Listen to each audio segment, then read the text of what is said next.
long will you play Captain Marvel for? I don't know. Does anyone want me to do it again? No. Nobody wants you to do it again. Don't be so modest. I don't know. I really don't know. I don't have the answer to that. Don't be a cunt. Hello, everyone, and welcome to the Sunday Chill stream. Tonight we're going to be talking about some cool stuff. We're going to be talking about cartoons, video games, toys, all the good shit.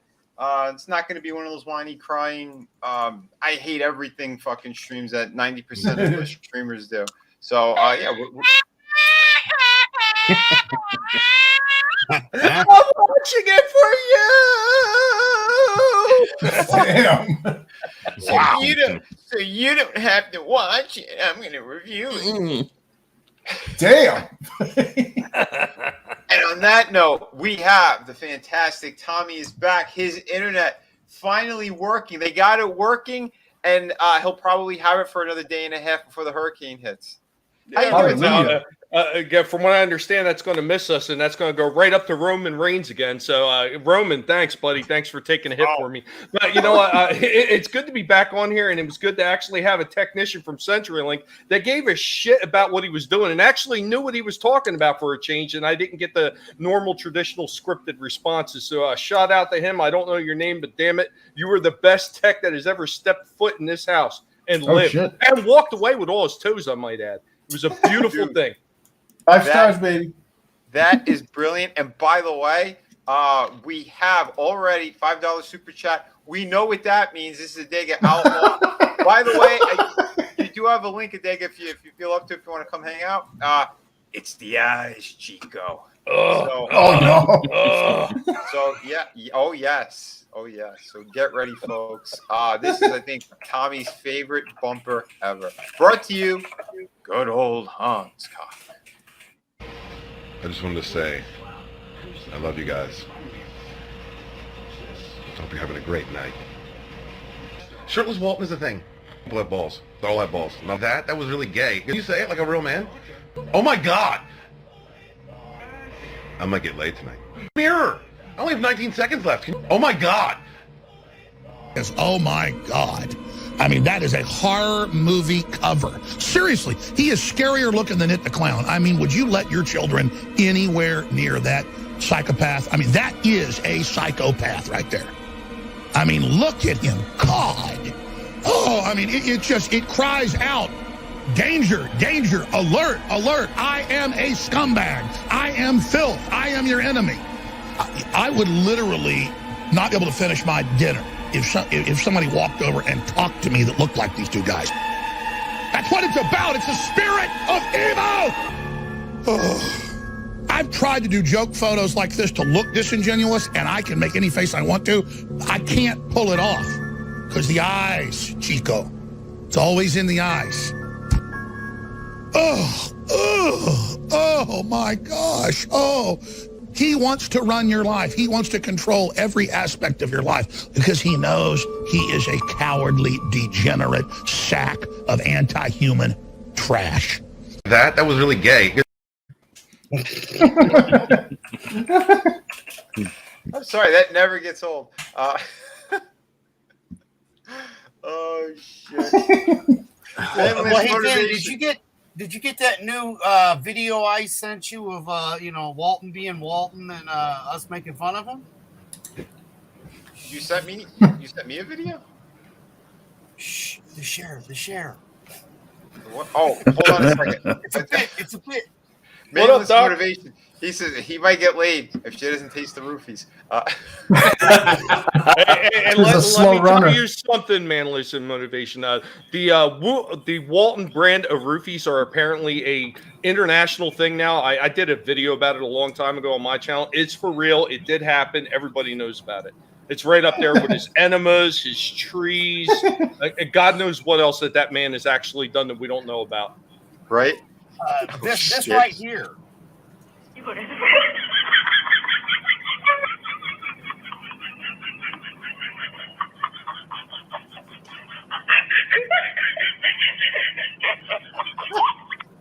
Yeah. Damn, they even blackwashed Walton. Is he going to get in trouble for blackface? I don't know. We'll ask the doc. How you doing today, guy? I'm all right. Not too bad at all. Can't stay long, but I wanted to swing by and say howdy. Nice, man. Well, you're always welcome. Like I said, coming and going, whatever you want to do, whatever you feel like doing. You are one of us. One of us. Dude, thank you so much for the super chat and for the laughs because yeah, we love that one. We love that bumper. You don't have to thank me. That's one of those mandatory things. It just, you breathe, you see the video, you breathe, you laugh at Walton. It's just part of life. Oh, like this, William says, if Walton was ever kidnapped, could we play the Taking the Hobbits to Isengard remix? And manliness and motivation follows that up. Does he buy peanut butter in 55-gallon drums before going to the animal shelter? Oh, God. I think that is a definite yes. Oh, I think you're right. Yeah, you lick that peanut butter. Oh, yeah. Speaking of which, though, you made the mistake of getting crunchy ones. How you doing today, Chris? Oh, oh God! Now, just picturing Walton with a big barrel of crunchy peanut butter, regretting his life decisions. Oh God! Oh God! No! Oh God! Oh no! That scene in the Not okay. Have you ever seen the black hole when Roddy McDowell gets killed by the egg beater guy? No, I haven't seen that. Oh God, that's gonna be a Bo Walton meme. Oh shit! It sounds like it should be. Someone make it happen. We also got Tony just came in, man. How you doing, Tony? Hey? So fuck it. I'll suck a dick. Who cares?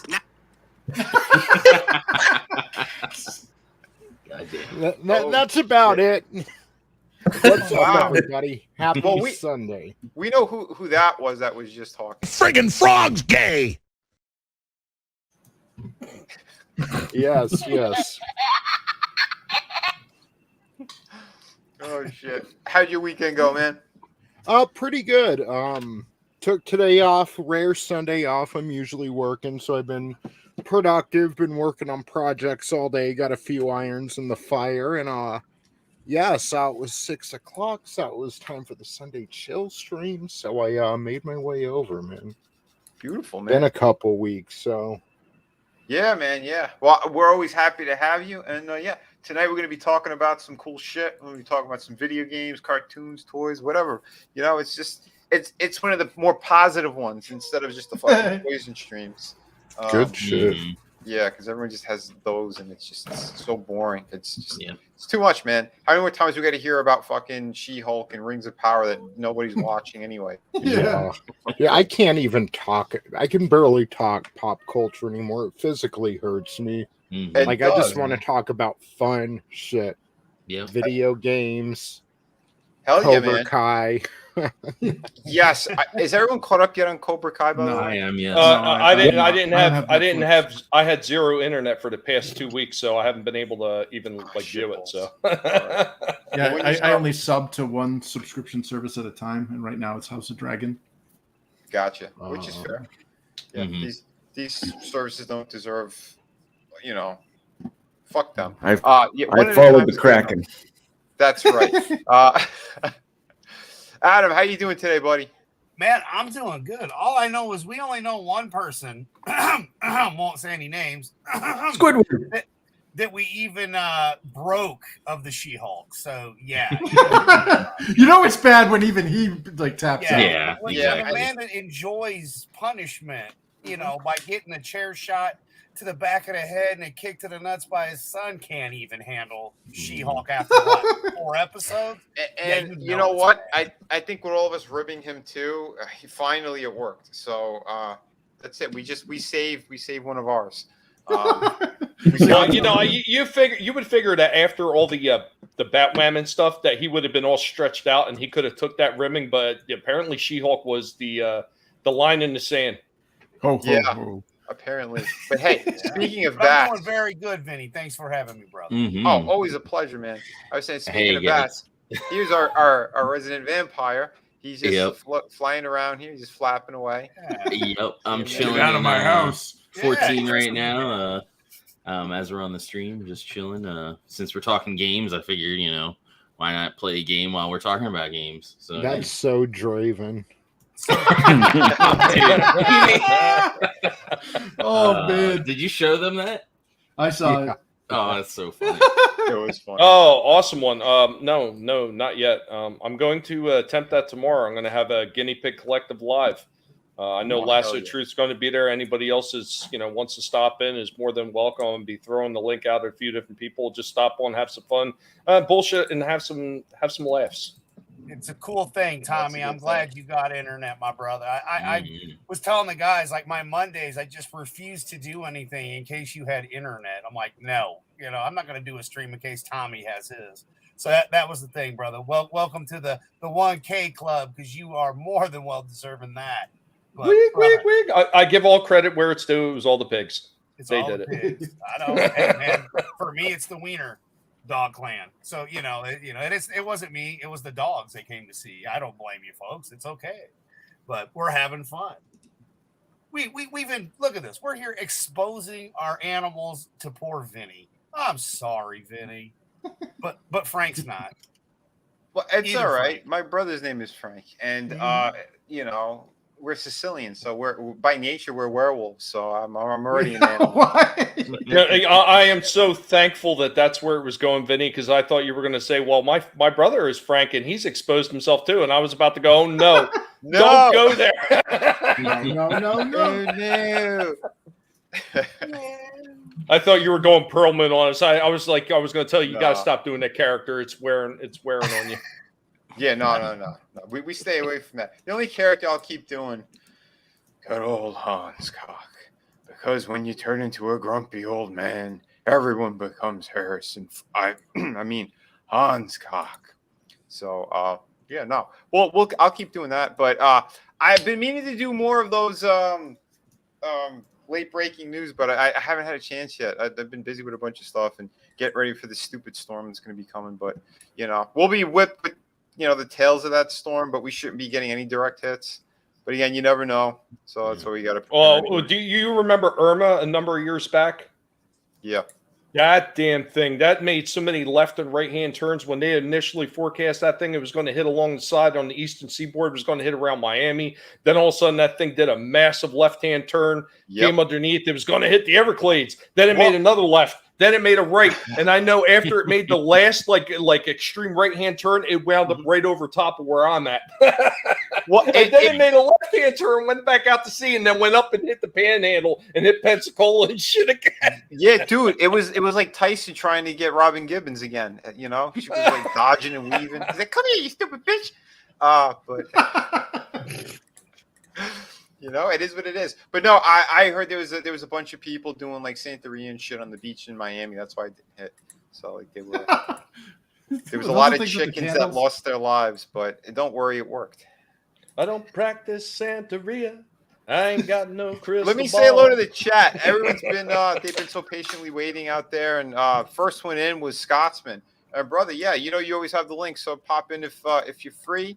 I don't know if you're cooking anything tonight, but if you are, we're all salivating already. Nelson the Gentleman, how you doing, brother? Yep, shite's about to go down, mofos. Yeah, we're gonna be talking about some fun stuff tonight. Real quick before the subject is off, don't you think maybe you should have practiced a little more Santeria and a little less heroin? Possibly. He should have. But hey, maybe we should do that. Like, get the George Floyd thing. Maybe we should get that sing. What the fuck's his name? I forgot his name. Sancho Dittaman. Oh, I don't know. Oh wait, no, that was Sublime, wasn't it? No, Sublime. Yeah. That's it. I can't remember the lead guys. Yeah, Bradley, isn't it? Yeah, I think so. We should do that. We should have an instead of him. No, I don't. Too soon? I don't know. You guys got quiet. Never mind. Let me continue saying hello to everybody. Well, Dig is here. Keely Chow, how you doing, bro? Hope you're doing well. We got Manless and Motivation again. He's doing 3 streams at once. I saw this while I was playing the intro. Yeah, man. I think we all need professional help, but hey, whatever makes you happy, keeps you laughing, that's a good thing.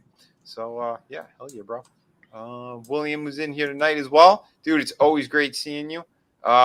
But yeah, man, we got Felix is in the house as well. Hope you're feeling better. I know he was fighting with the old Fouch, the old Fouch disease.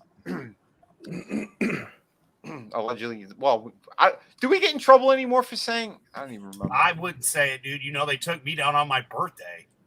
Oh fuck, you're right. Yeah, Or, I mean, right before good old that, communist-controlled media. Yeah. The state is keeping you on your toes. We got Lion Ratton in the house. Good people right there. But yeah, Mama Susan's what's his name says it all the time. This is like that scene in The Matrix. Now, you could take the fucking red pill, right? Spend the rest of your life jacking off, crying into your chai tea, green latte, what the fuck. Or you could take the blue pill. Was it the red pill? Anyway, take the other pill and quit being a cunt. Which pill do you want me to take? Just quit being a cunt, that's what I'm saying. Cunt! Take the other pill, just quit being a cunt. Right? Holy shit, man. King of Squibs is in the house. How you doing, man? Hail Squib Nation. Hope you're doing all right. Going through, I think we hit most of the people here. But dude, yeah, we're gonna start talking about some good stuff. Oh, we got Awesome One in the house as well. How you doing, man? Papa Cotton, how are you, man? Yeah, she could suck it. That's right. We got Spike 220 is also here. He said he loved the past season of Cobra Kai. He's currently watching SEAL Team on Paramount Plus. It's the best show out there. Is that the one with David Boreanaz in it? SEAL Team 6 or whatever? Oh, I don't know. It's possible. I don't have Paramount Plus. Otherwise, I'd probably watch it. I like that kind of shit. There was another show, too, that was on one of those two army guys. Fuck, I can't remember the name of it. But it was a good show. Anyway, going down. Clown World Review also here. Frankie Nose is in the house. How you doing, brother? Like, literally, my brother. Brian Kriskow, man. How you doing? Dude, if you want a link, I know it's been forever since he's been on here. Brian's awesome. He's got a fantastic project as well. Let me drop him a link. Vinny, just a FYI, we've had storms quite a bit, so if by chance I drop out, it's just the weather, bro. Yeah, no worries, man. No, I know how it goes. Trust me. Yeah. I forgot to say something. I was running a few minutes late, and then I didn't want to interrupt you. But yeah, the thunder just said hi. So just in case. Oh, the other night, dude, it sounded like it was coming through the window. It's like, yeah, here you go. Just pick up my mic. Rain, start talking for everybody. Sam Rogers is here. How you doing, dude? Yeah, man. Hey, it's been a long time. Glad you're here. Like I said, Brian, you do have a link now, so if you want to pop in, come on down, Mr. Kriskow. If you're still around, I don't know if you are. But he's multitasking right now. Might be able to pop in for a bit. All right, cool. Yeah, manliness and motivation talking about Primal. I enjoyed most of that show, but I've heard a couple complaints about one of the last episodes, which I haven't been able to watch it in a little while. So I heard there was some grumbling about that show. Dude, that fucking show is a masterpiece. And I know what the grumbling is. And here's the fucking thing, too, because it's something that the creator said he had. His original concept and everything that was planned was pretty much what the ending is. So, and he went a different direction, but then he eventually got to where he wanted to anyway. So it was always there. But, dude, fucking Primal was absolute. Yeah, dude, I love that series. You can watch it on HBO Max. Okay. Yeah, they have it now too. But it's by the guy that did Samurai Jack, right? Yeah. Gendy Tartakovsky. Okay.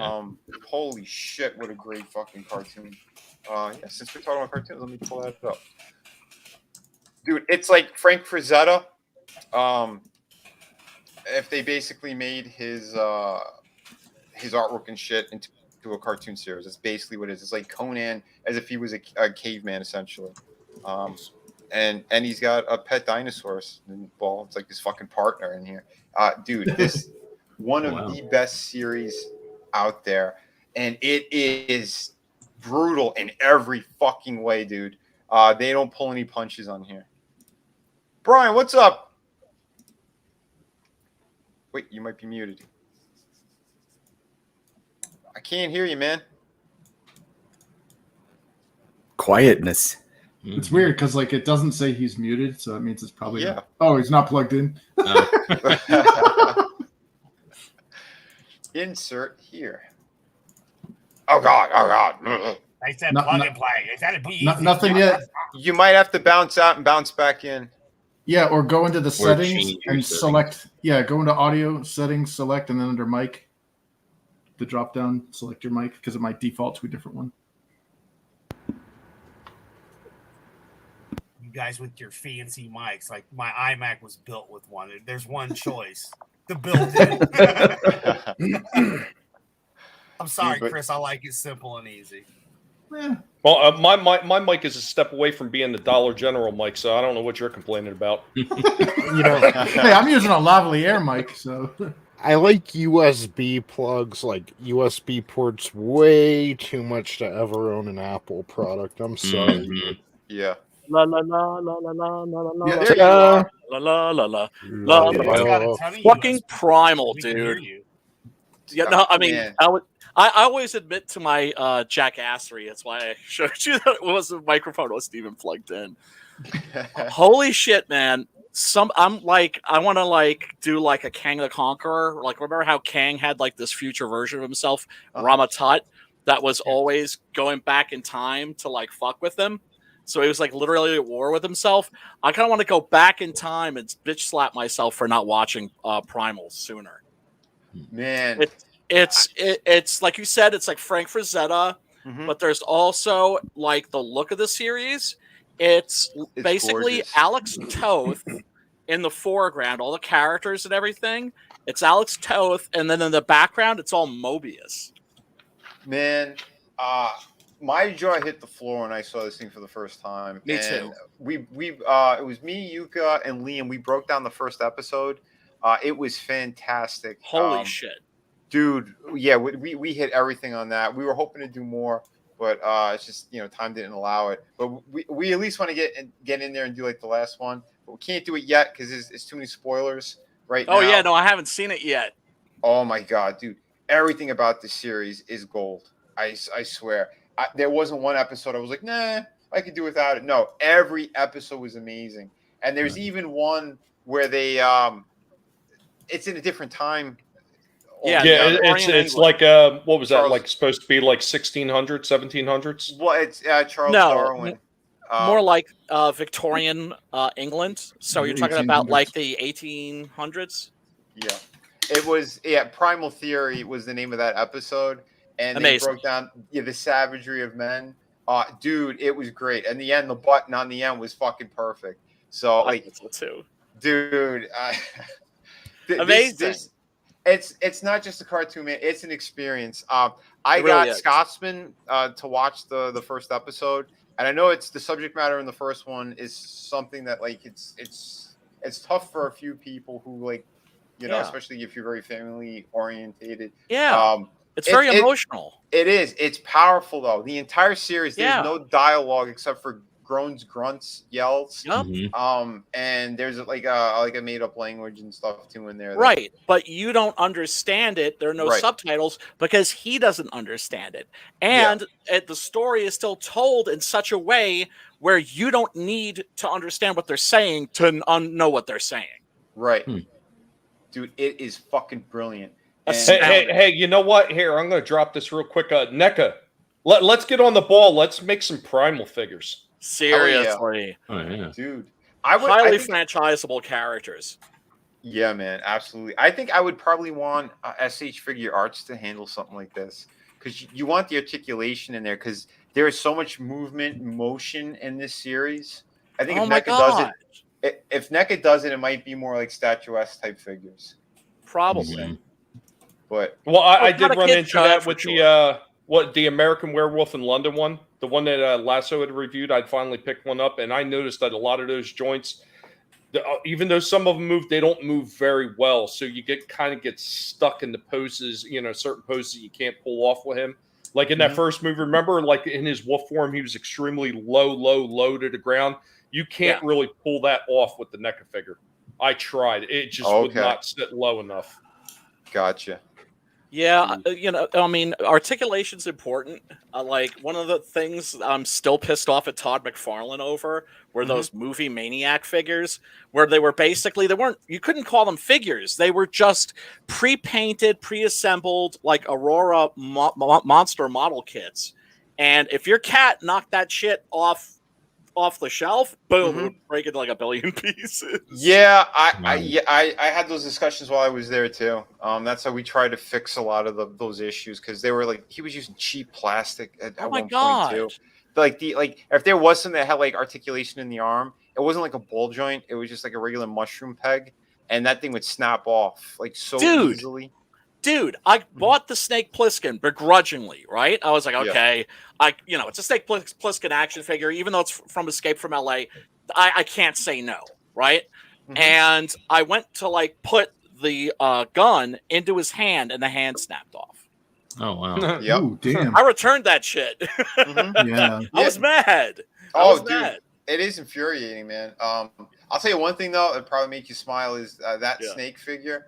They gave the prototype, like they sent it over to Kurt Russell. Yeah. And they just wanted his approval on it. He didn't want to send it back. He fucking loved that thing. And I'm like, yeah, why don't you let him keep it? All you gotta do is recast it, remold it, whatever, and paint it. It's no big deal. They had the molds. Go ahead, make another one. So they demanded it back? Yeah. What? Those assholes. It's like you got approval from him. Let him keep it. No shit. Right. No shit. You have it there? It's fucking good. Well, no, this is the it's a real different one. shit. Nice. This was Wow. Yeah, I forget who made this actually. It's was this NECA?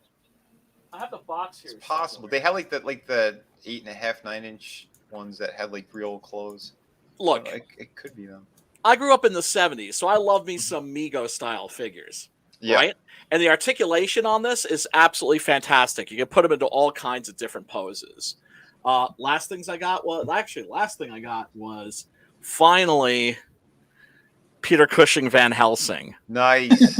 From Mego to go with my Christopher Lee Dracula. That's awesome. Hell yeah, dude. Yeah, I can't say no to those. I see you got the NECA Frankenstein too. Is that a different company back there? Sideshow, and I think this was NECA maybe, and I think also the Creature from the Black Lagoon. Can I say, I have way too much. I have way too much of this shit. Yeah. So I only buy the stuff that I have to have, where it's just like I can't say no. And like right now for me, that's the Hammer Mego shit. I like that Brian, oversized you Frankie down on the floor.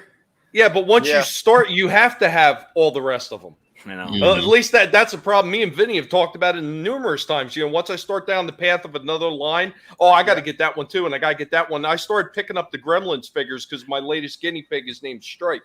Aww. So I started picking up a few of the Gremlin figures. Then the next thing, I got this one, that one. I had to go online and order the Stripe figure special to get that one because I got to have it for Stripe. Yeah. So now I got a huge collection of these Gremlin figures. Yeah, you son of a bitch! I saw the 2-pack with the demolition one. I almost got it. I'm like, no. If I was looking at it too. Yeah, then I'm gonna go down that rabbit hole. I can't. But by the way, Adega just said it too. Behind you have the big kind of cartoony deformed big head Frankie. Yes, I got that as well. Yeah, right here. Yeah, that was. I think it was Sideshow that did that. Yes, it was. Fucking thing's beautiful. They released a Wolfman as well. Yeah, they did, but I never saw that in the store. Yeah, he was limited. I believe I still have it somewhere buried. What I love about this is that depending on which angle you've got him at, he either looks happy or sad. Yeah, you're right. Which to me is very clever. It is. I thought those things were really, dude. It was well done. Like how they stitched that whole thing together and. Just beautiful, man. Like go out. His arms, you can put them up like this, like he's reaching towards the light.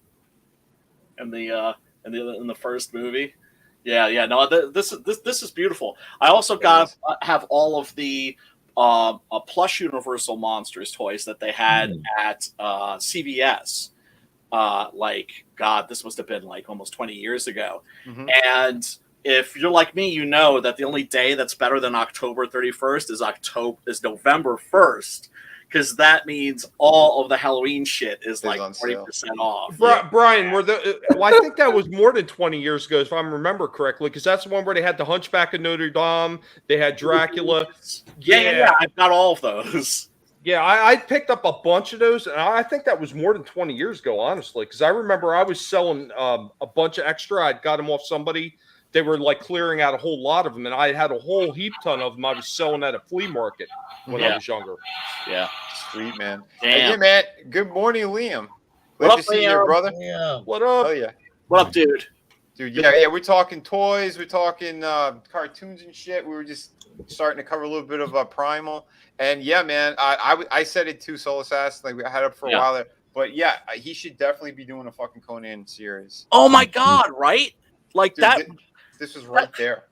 That's... for fuck's sake, man.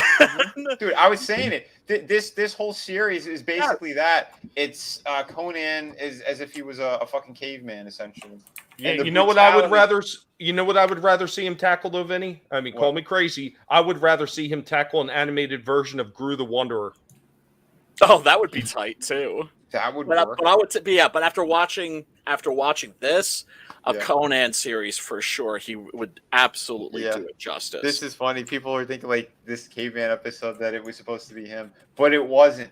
He said he said what he really he had planned for this. But I'm telling you, man, this thing, the amount of blood and gore that's in this cartoon as well, it really is freaking epic, man.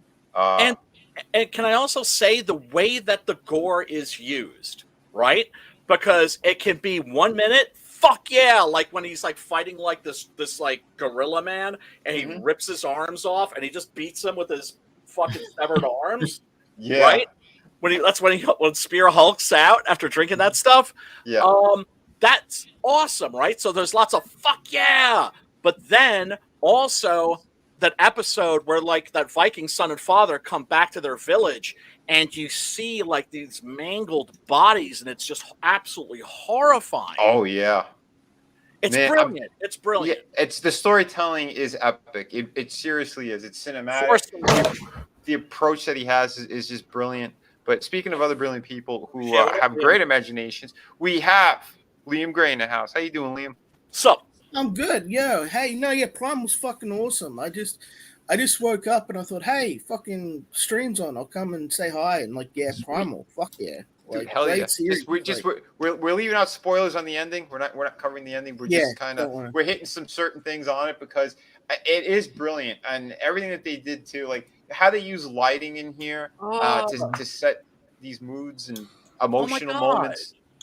Dude, it really is. It's epic. It's a masterclass. Yeah, my favorite series that they've released in probably like a decade. Like absolutely amazing. Yeah. Absolutely amazing. Gendy, like everyone says it, but Gendy's brilliant. Genius. He is, man. Right, Kitty, how you doing? Glad to see you here. But like I'm saying, and where this series starts and where it ends up going it's on another level too, because there is a massive journey. Some very powerful stuff that happens between these characters. The emotional impact that they have, and again, to get across these certain things without even using words, I'm telling you guys, if you have not seen you are missing out. It's such great visual storytelling. Like when I did the first Six Gun, I wanted it to be a comic where you could not read if you were illiterate or if you didn't read the language. You would still understand what was going on. You could still follow the story just with the pictures because it's comics. It's a visual medium, right? Yep. And this takes it to a whole new level where you get so much story and zero dialogue.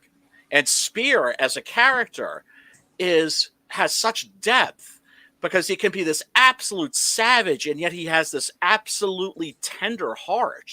Yeah. It's astounding.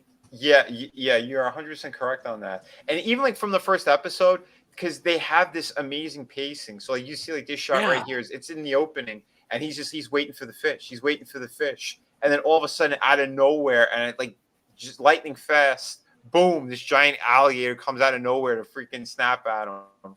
Now, go what ahead. I'm wondering was, right, when you get dropped into this world immediately, like, what did you think it was? Because it obviously wasn't, our past, because you didn't have humans and dinosaurs existing in the same time period together. So then I was thinking, oh, this has got to be some like Edgar Rice Burroughs shit, like Pellucidar, which I'm especially fond of, from At the Earth's Core, or maybe it's like The Lost World from People That Time Forgot. Mm-hmm.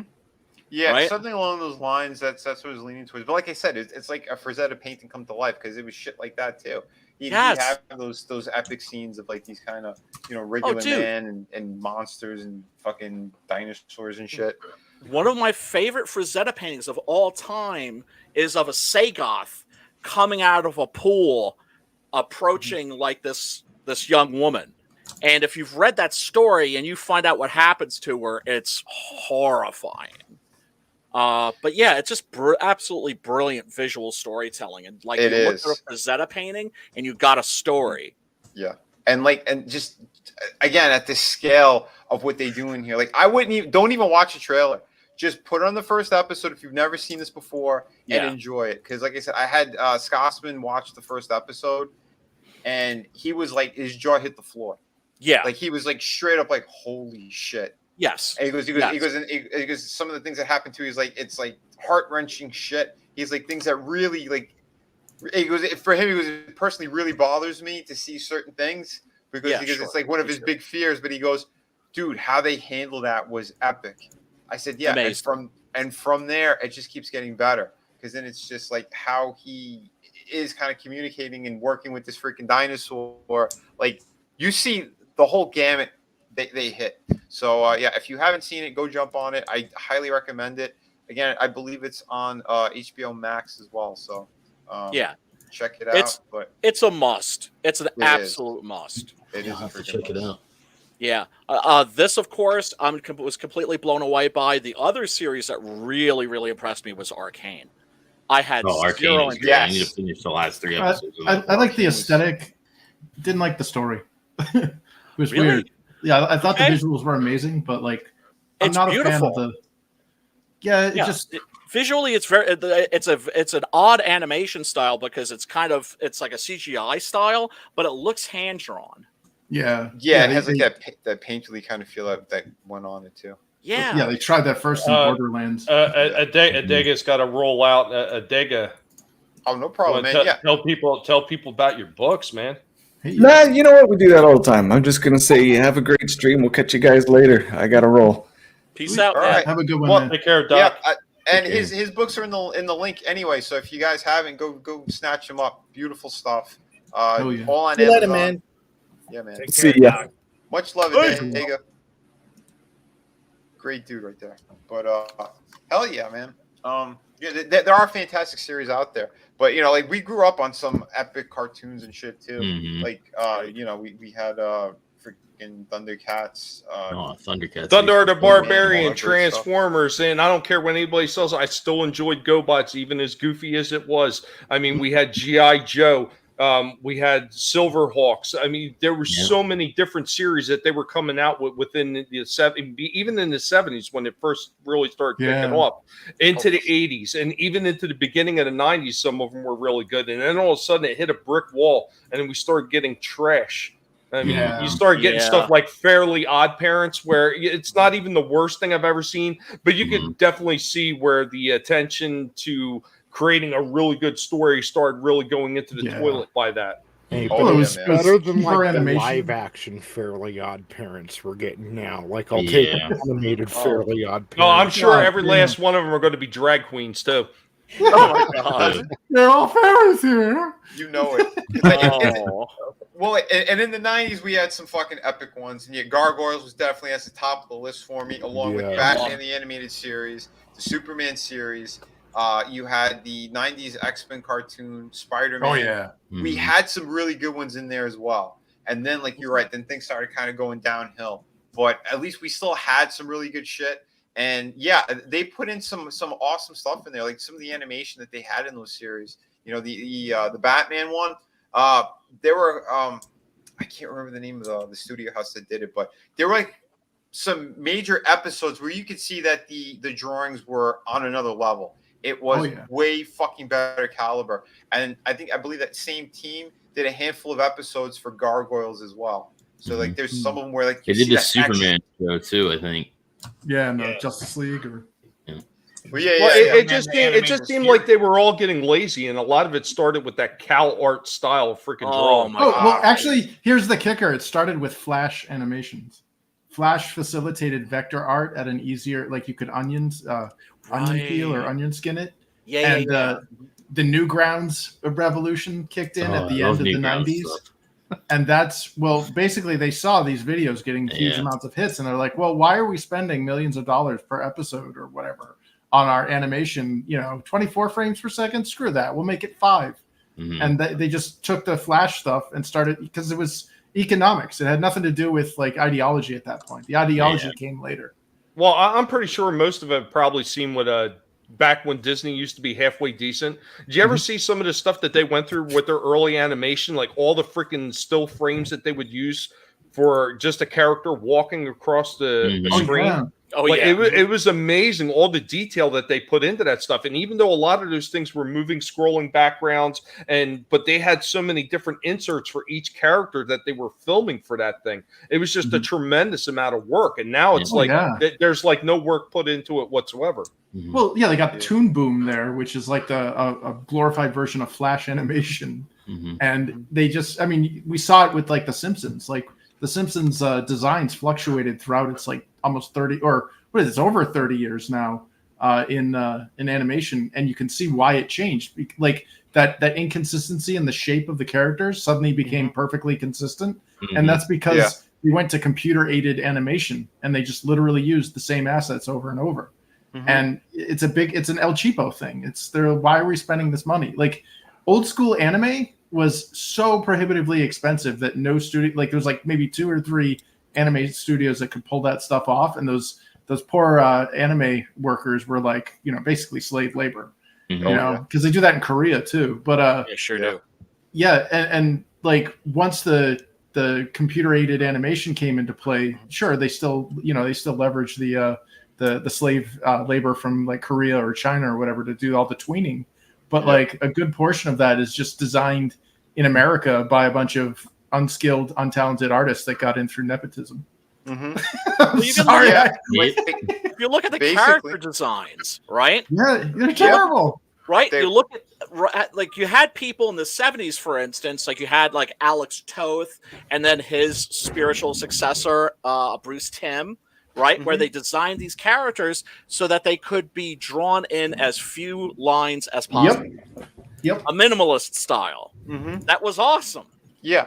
But again, even like with their design background and what influenced them, they made sure to do like, again, a simplified version of a certain look, and it worked though. It's something that you could see from a mile away. They did the silhouette test on most of these characters. Like if you could see their silhouette, you'll know who the character is. Like that stuff works. These are some design elements that people don't think of, or they haven't been taught any of that stuff, or they never did the research on their own to figure that type of shit out. Because like I could do that with almost all my characters as well, and know who they are just by the silhouette. So these are important things to do, and like they don't think about that anymore when it comes to this type of stuff. Well, but again, where the talent was, and tapping back into that vein is something that would make cartoon shows and everything else like fucking way better. So like it's good to have that type of conversations and make sure people are aware of that. Well, there's also a lot of shortcuts. Oh, sorry. Yeah. No, that's all right. Hopefully, we'll get more Arcanes and Primals, because those have both been successful, right? Yeah. So hopefully, and remember, all that Hollywood cares about is green. So that's why reality TV exists. Exactly. Yeah, but this is what I've been telling people. Yeah, this is what I've been telling people for a while, Brian. It is possible to actually turn things around and reform them. It's just a matter of money talks. Like right now, well, not exactly right now, but a few months ago, Cartoon Network, following the poor performance of Infinity Train and the social movement around it, said that they were tired of. They were tired of these cartoons that weren't made for young kids, these socio-political cartoons, and so they weren't going to be funding or producing them anymore. So we're right on the cusp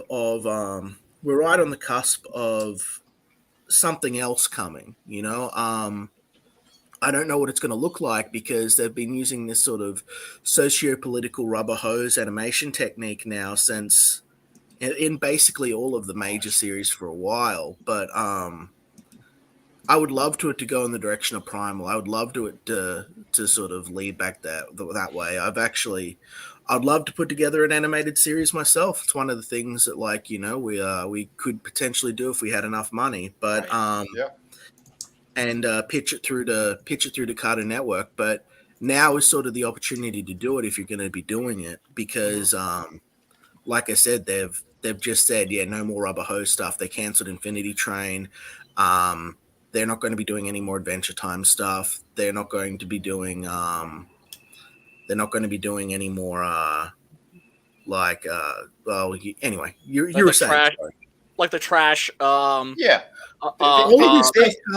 this stuff comes from and all of this stuff comes from. Oh, there's a story behind that too. I could tell you, but there's all of this stuff comes from the same studio. Everyone says Cal Arts, and that's true to a degree, but this is all one big incestuous circle of people that all know each other, that all share one strain of herpes. It's like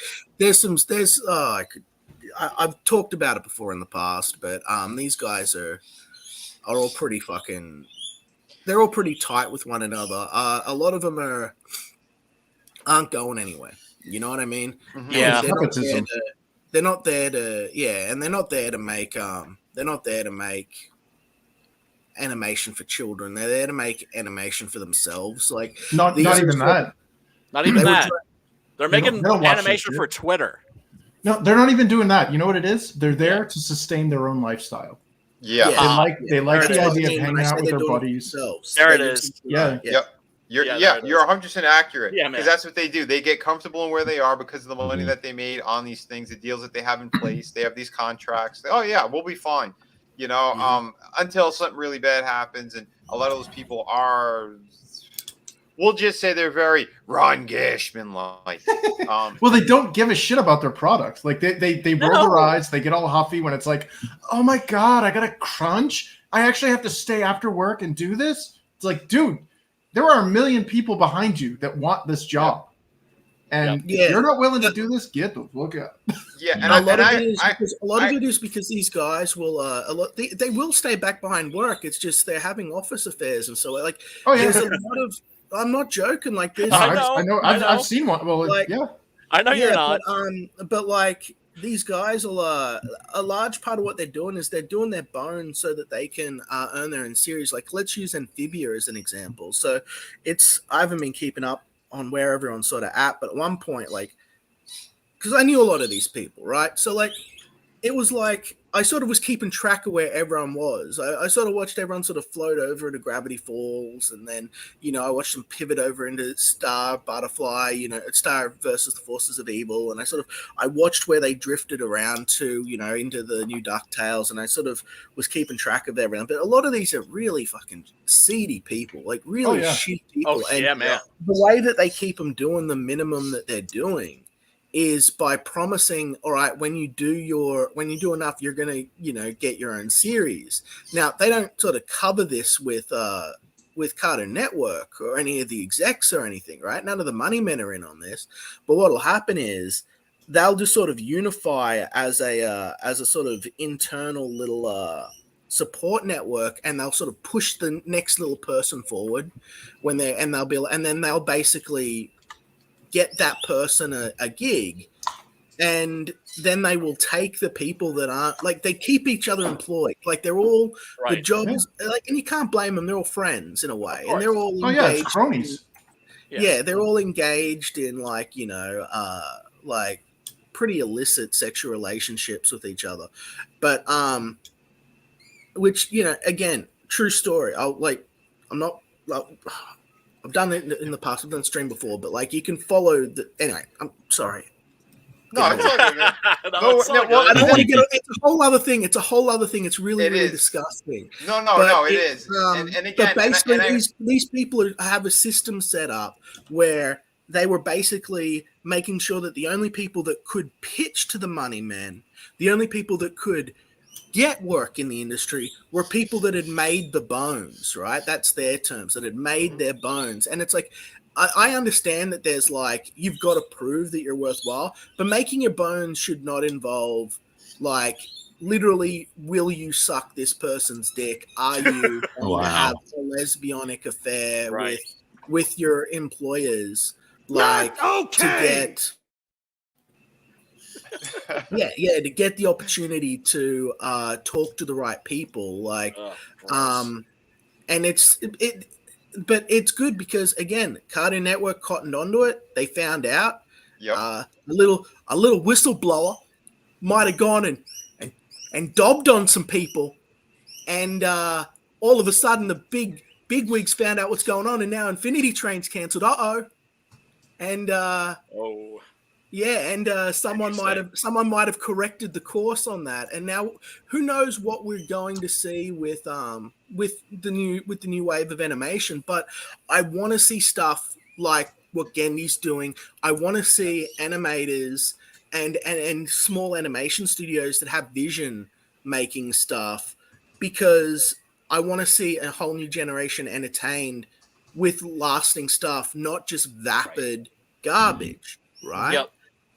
Because it's not just about us; it's about the next generation.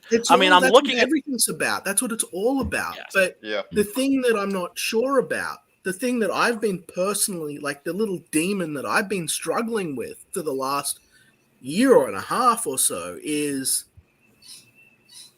are we out of touch?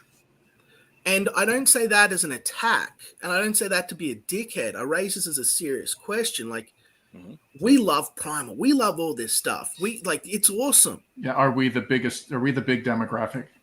Yeah. Are we? I don't think we are anymore. Titans, and I find it obnoxious. Right. It has nothing of value in my opinion. Sometimes I get a chuckle out of it, but it's not a good superhero show. It's not a good comedy show. It's not great, but it's what's all over Cartoon Network. It's what people are watching. This like 5 to 10 minute shorts. Well, that's what it is. Kids want. Yeah, we are no longer a viable demographic. That's why all the garbage that we're seeing now is something that we find detestable. Well, the young kids like it. Like I watched my nephew, and I've watched other kids his age, and what it is we've been like that generation's been brainwashed by China with like their TikToks and their little bite-sized ADD-addled media.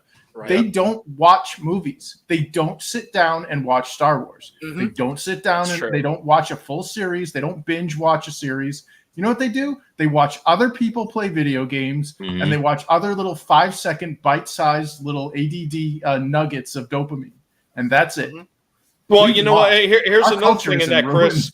Sometimes they do sit down to watch movies, but what they do is they're not paying attention the whole time. Exactly. They have their phone up. Yeah, exactly. They can't put down their damn phones. So they're constantly doing something. They're not really paying attention. Like a lot of us would sit there and rewatch some of these movies that we like, that maybe we've seen 20, 30 times, and we might watch it again just to see, is there something else that we might have missed in this movie? Some small piece of subtext that we just glazed over because we weren't paying attention that time. Sometimes we may find something or discover something in that movie that we didn't see in the 30 other viewings. Kids today don't have that kind of patience to be able to go back to the content anymore. Sure, like my own kids, right? Now they're far from nerdy. They're unfortunately the popular girls at fucking school. Imagine that, right? But they're the mean girls.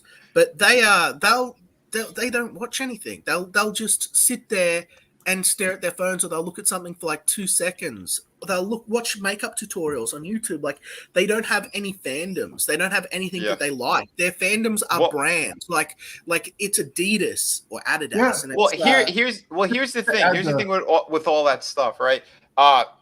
Going back into it, like even for ourselves, going back, like, isn't it usually someone who an older sibling or something that maybe got us into certain things, right?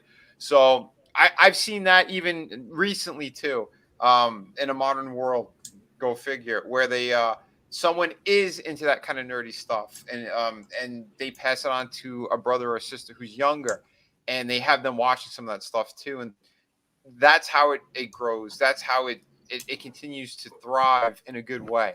So like, you know, because it's something that I see from Riot Kitty as well here. She says that her brother's younger generation, he watches anime, to be honest. Yeah, anime is a big thing. But here's the thing: is it's the brand of the anime. Like my nephew again. I use him as the canary in the coal mine. Yeah, and he's like, oh yeah, I've seen Cowboy Bebop or whatever. I'm like, oh yeah, which one's your favorite character? Oh no, which is your favorite episode? Oh, I can't remember. There's too many of them. Vinny, I have to do this because one of the battle bots is named Tombstone. We got Tombstone in the chat. Okay, I feel better now. Thank you. Nice. All right, perfect. Tombstone's my boy. Tombstone's my boy. He's one of my 12. You know, though there's 14 of us now, 15 of us. So we're on. Well, you're talking about the bite-sized stuff. I mean, look what happened with my channel. I've been struggling for the longest time, for over 3-4 years, whatever it's been, to try to build my channel. And really, the bulk of my channel got built off the back of short clips. That is what wound up drawing more people to my channel. Yeah. Well, to go on what I was saying, that like they watch anime, they watch the brand. They don't they might know the characters' names and the aesthetics of them and stuff. But try to dive deeper. Ask them about an episode. Yeah, Ask well, I mean, I think look at Fortnite, right? Look at Fortnite, right, Chris? Like you're a super gamer, man. You'll be able to talk about this more than me.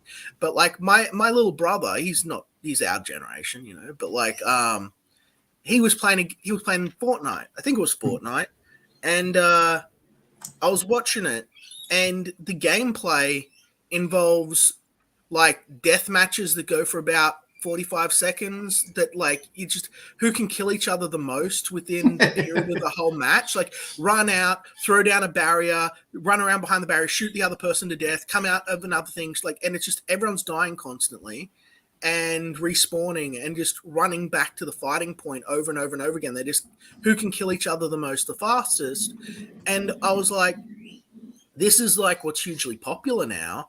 And like the characters had no depth. They were just cool picture designs, and there was no story or anything. I just sort of was looking at it. In Fortnite, there is an overarching story, but it's not the main focus. Yeah, nobody pays attention. And nobody pays attention to it, sadly.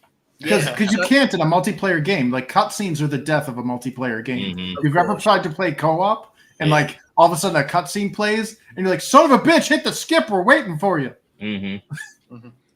Well, I mean, that all depends. Again, I mean, think about how long that it worked in something like World of Warcraft or some of those other big MMORPG games. They had cutscenes for that. Every time you went into a dungeon and you freaking beat a boss at the end, there was always a big cutscene, and everybody was excited to see that shit. 14. It worked there. It worked there, but usually, you're talking about console games and stuff like that. It doesn't really work as well. Yeah, 14 will actually make you when you start a dungeon, if it's your first time there. Say you've already done it and I've already seen the cutscene. The people that are new to it, you can't start the dungeon until they finish watching the cutscene, or they decide to skip it. And you get that in the voice chat. Just hit skip. Come on, we're waiting for you. A lot of people, we just let them go. Like people don't like, at least 14. People don't really like bug them to like skip it. Just you let them watch it because the story is like the best part. Well, in 14, so it's like, why would you skip that shit? That's what sucks is they're bringing single player aspects of or aspects of the reward cycle in a single player game into multiplayer, and I don't think it fits. Like, I mean, like basically, like, your core game loop is you go and you beat up shit so that you can get money to buy bigger weapons to kick even bigger shit's ass, and you keep doing that ad infinitum. It's the circle of life, you know. Yeah, the circle of the murder hobo. But like the whole cutscene, like Square Enix there perfected it with their Final Fantasy games, was the reward for sitting through the garbage gameplay. I'm sorry, a lot of I know I'm going to get help for this, but like a lot of the some of the early ones, yes, yeah, it's terrible to sit through. But even before we had high res cinematics, we had we had to read games back in the day, which freaking sucked. But we still, that was the reward, was reading the games with pretty pictures. You know, and that was part of that core game loop. Is you do something, you know, whatever the monotonous task is, like dance around for experience to level up your characters. Yeah, and that was the reward. Now these cutscenes aren't even a reward because they come at the beginning of a dungeon or whatever. We get and with it's their story conveyance. Yeah, at least with 14, you get them at the beginning and then at the end. Yeah, So and you it's get a beginning cutscene and an end cutscene. Well, at the very least, as a narrative designer. So no, as a narrative designer, what? Yeah, as a narrative designer, part of pushing your content is you needed to provide context, and that's how. And I don't want to say it's the lazy way of doing it, but that's probably the least fun way of doing it, is pushing the high res pre-rendered cutscenes or the in-engine cutscenes or whatever, because you're pushing the context. And to this day, it honestly boggles my mind why fewer companies. It you know, as I'm talking my way through it, I realize why fewer companies don't do what Valve did with Half-Life, which was tell the story through the gameplay, and it's because it's freaking hard. And a lot of game designers aren't skilled enough to do that, or they lack the assets to pull it off. You know, like when I worked on that Defiance game, they're like, "Yeah, tell the story." I'm like, "Okay, what are the tools that I have in my repertoire that I can tell with the story?" Well, there's no sound. You can't play with sounds. You don't have any cutscenes or anything, so there's no custom animations. You can't make people do like, you know, different animations or whatever. And your tools are interaction and spawning enemies. So that was how we had to tell the story in Defiance. I'm like, that's a pretty shitty way to tell the story. But you know, that's unfortunately, it's hard to put in, you know, in-engine animations and all these other aspects like camera control, you know, whatever it is. Like, and that's why when you look at something like Half-Life and Half-Life 2, how like the genius level of telling the story through the gameplay, you literally have a mute witness as your main protagonist. It's a blank slate. And you know the whole story. You know everything about Gordon Freeman. You even know what he looks like just from box art.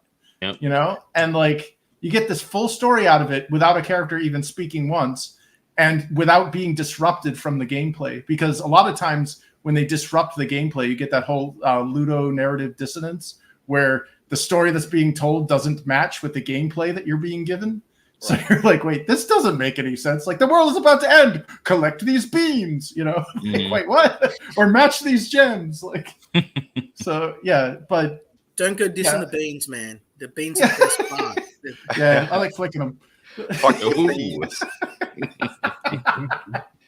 Sorry, that's just my little bitchy rant, because like I've watched how never games apologize for destroyed joke, by man. No, but no, and it's spot on. But to bring it back to like the short attention spans of kids and the sort of the shift in this is attention span that they created. Yeah, that was intentional, by the way. That was absolutely. Well, that's it, because like you said, most of them, like, they can't focus anymore, and that's the thing, and right? That's not by accident. This didn't just happen.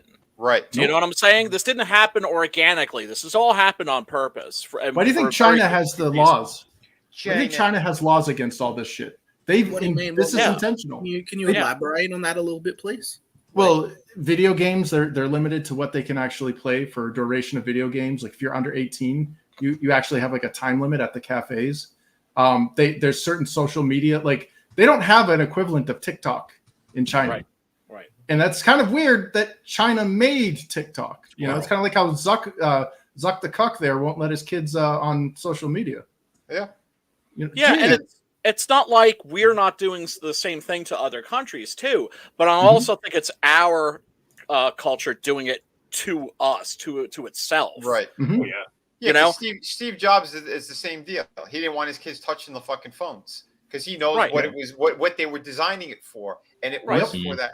They wanted people to be just like glued to these fucking things because they don't want them to create. They don't want people to get out there and do stuff. They want them to be these mindless fucking zombies that'll do anything that the phone tells them to do, anything that the television tells them to do.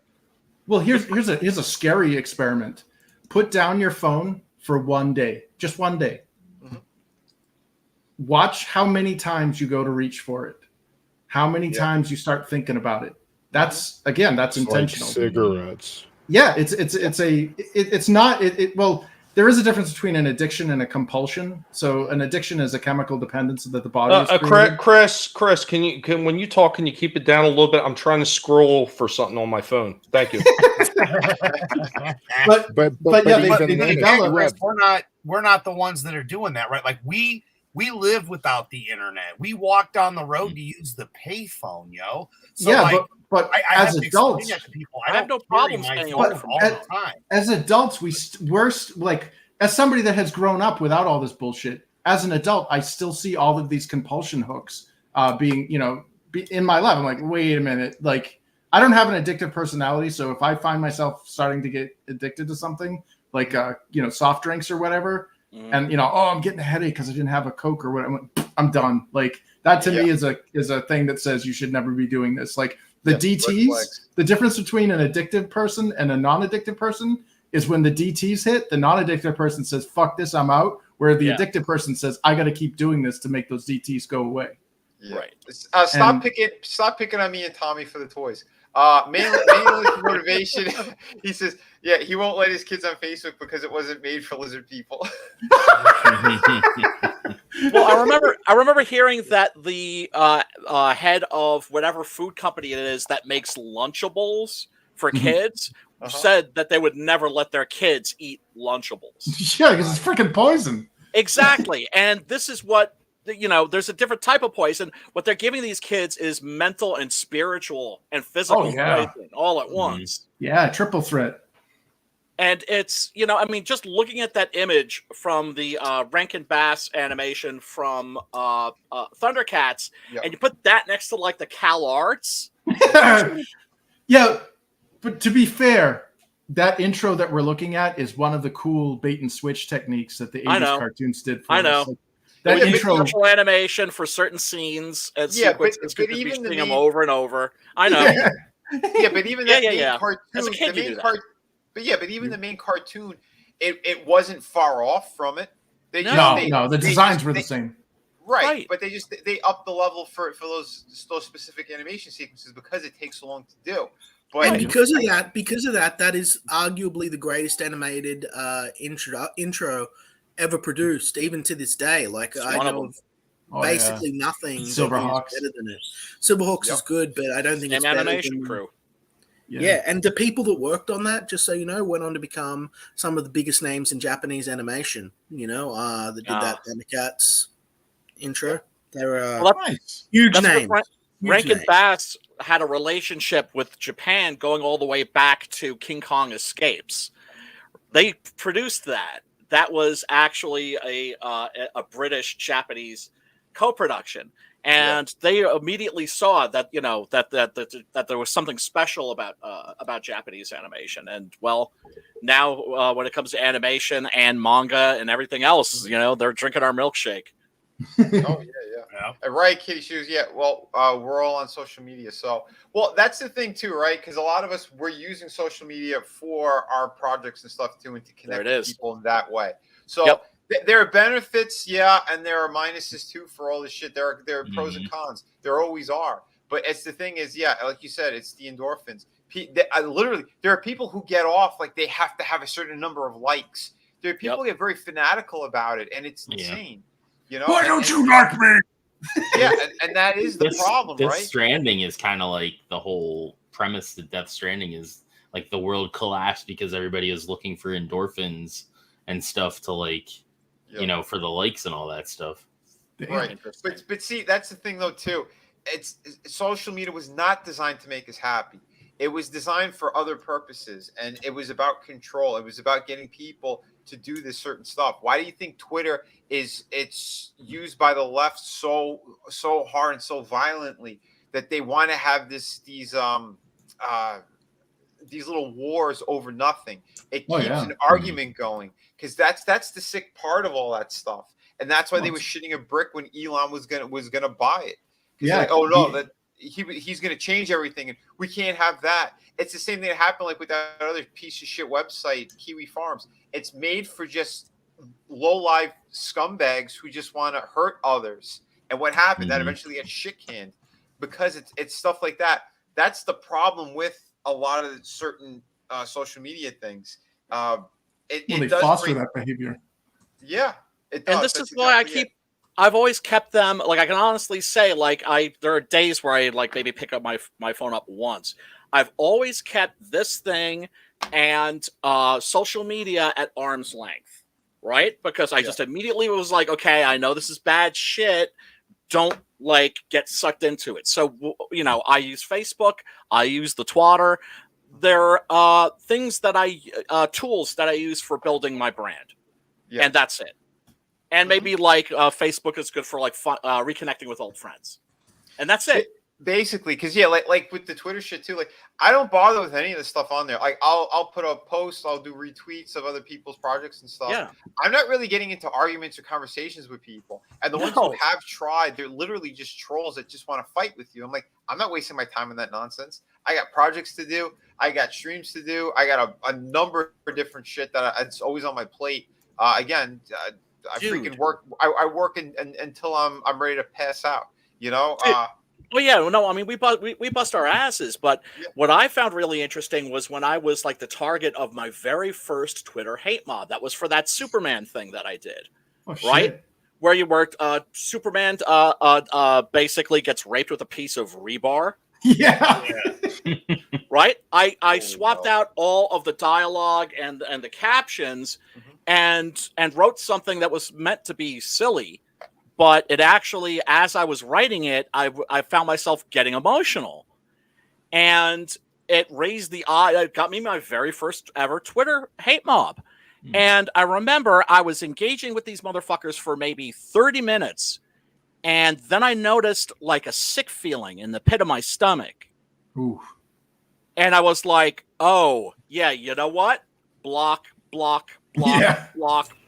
I tell you what, Brian, sometimes it's fun to actually just smack those idiots around, but it does get absolutely infuriating when you wind up getting the broken record types.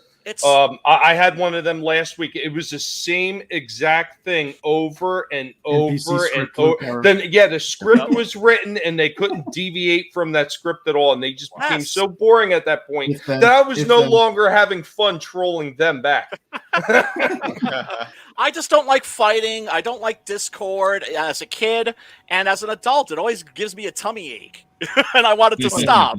Right? Well, that's intentional, too. It's designed to suck you out.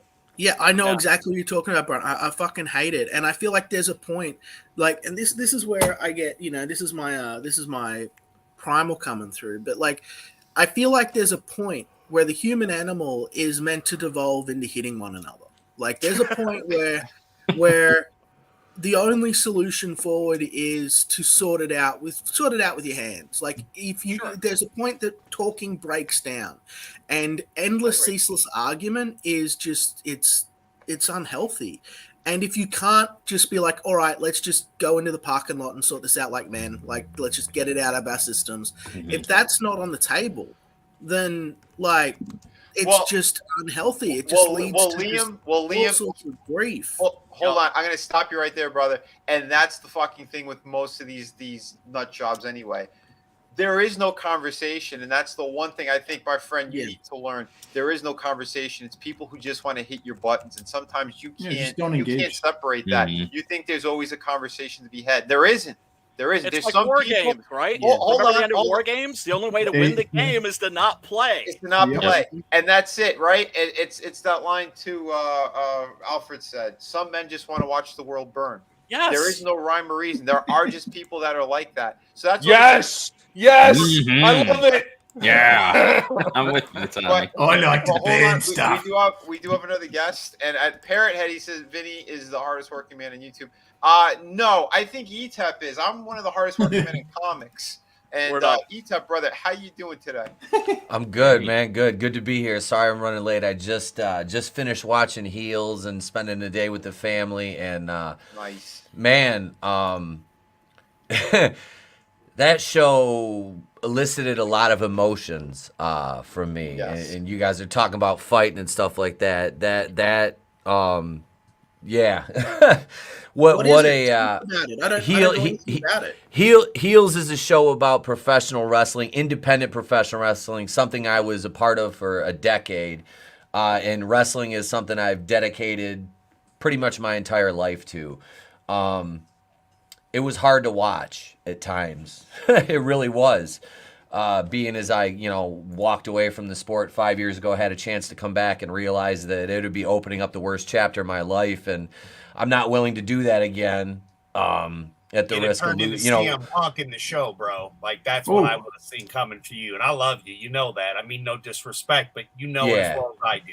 You know, I mean it with nothing but love. But yeah, you get it. I had issues with some parts of it, making it through it. I apologize. But no, it's fine. It's fine, dude. It's like they talked about wrestling with your demons in the show, and it's like, yeah, it's that life is it's great if you can manage some of those things more effectively and you just can shrug them off. But there's certain things that just it's too difficult to get around. Like I had an opportunity to come back 3 weeks ago, and I was all set. I was locked in. They were promoting my comeback, and I said I can't do it. 2 weeks before the show, and fucking made the decision. And my wife was like, I didn't ask. I said I did it for that was me. I was like, that was nothing to do with you. Yeah. But yeah, I know we had talked about that too, and and again, what sort of things are difficult for you to deal with? Like again, take it as someone that like all my friends growing up loved wrestling, but it was never really my thing. I never really paid much attention to it. It's also like it's like a bug, right? So I've written 2 comics about it. Yeah, I'm obsessed with it. Yeah, I've known a fuck ton of people in the industry as well. I have a friend who's got a full comic book series on it as well. And Etep, I know what it is. It's like, it's that thing too, is once you get back into the ring, it's like something that you don't want to leave it again. It's hard enough to get out of there. But it's almost like a drug as well. Plus that lifestyle, that lifestyle is brutal on a family as well. It's the traveling, it's all that stuff. You're not there for them. If you get injured, then you're twice as fucked. Yep. Oh, and you will get injured. There's no benefits. There's no insurance. There's no, hey, it's like I had to, dude, I went into work with, black eyes, limping, could barely, I was working in a furniture warehouse when right after I got in. And it was like, there's days where it's like, you got to take a furniture delivery and it's like, oh, I better take 3 fucking Vicodin before I go do this. And, it's like, fuck that. It's not worth it. It's not, because I've seen the end result. You'll end up doing that.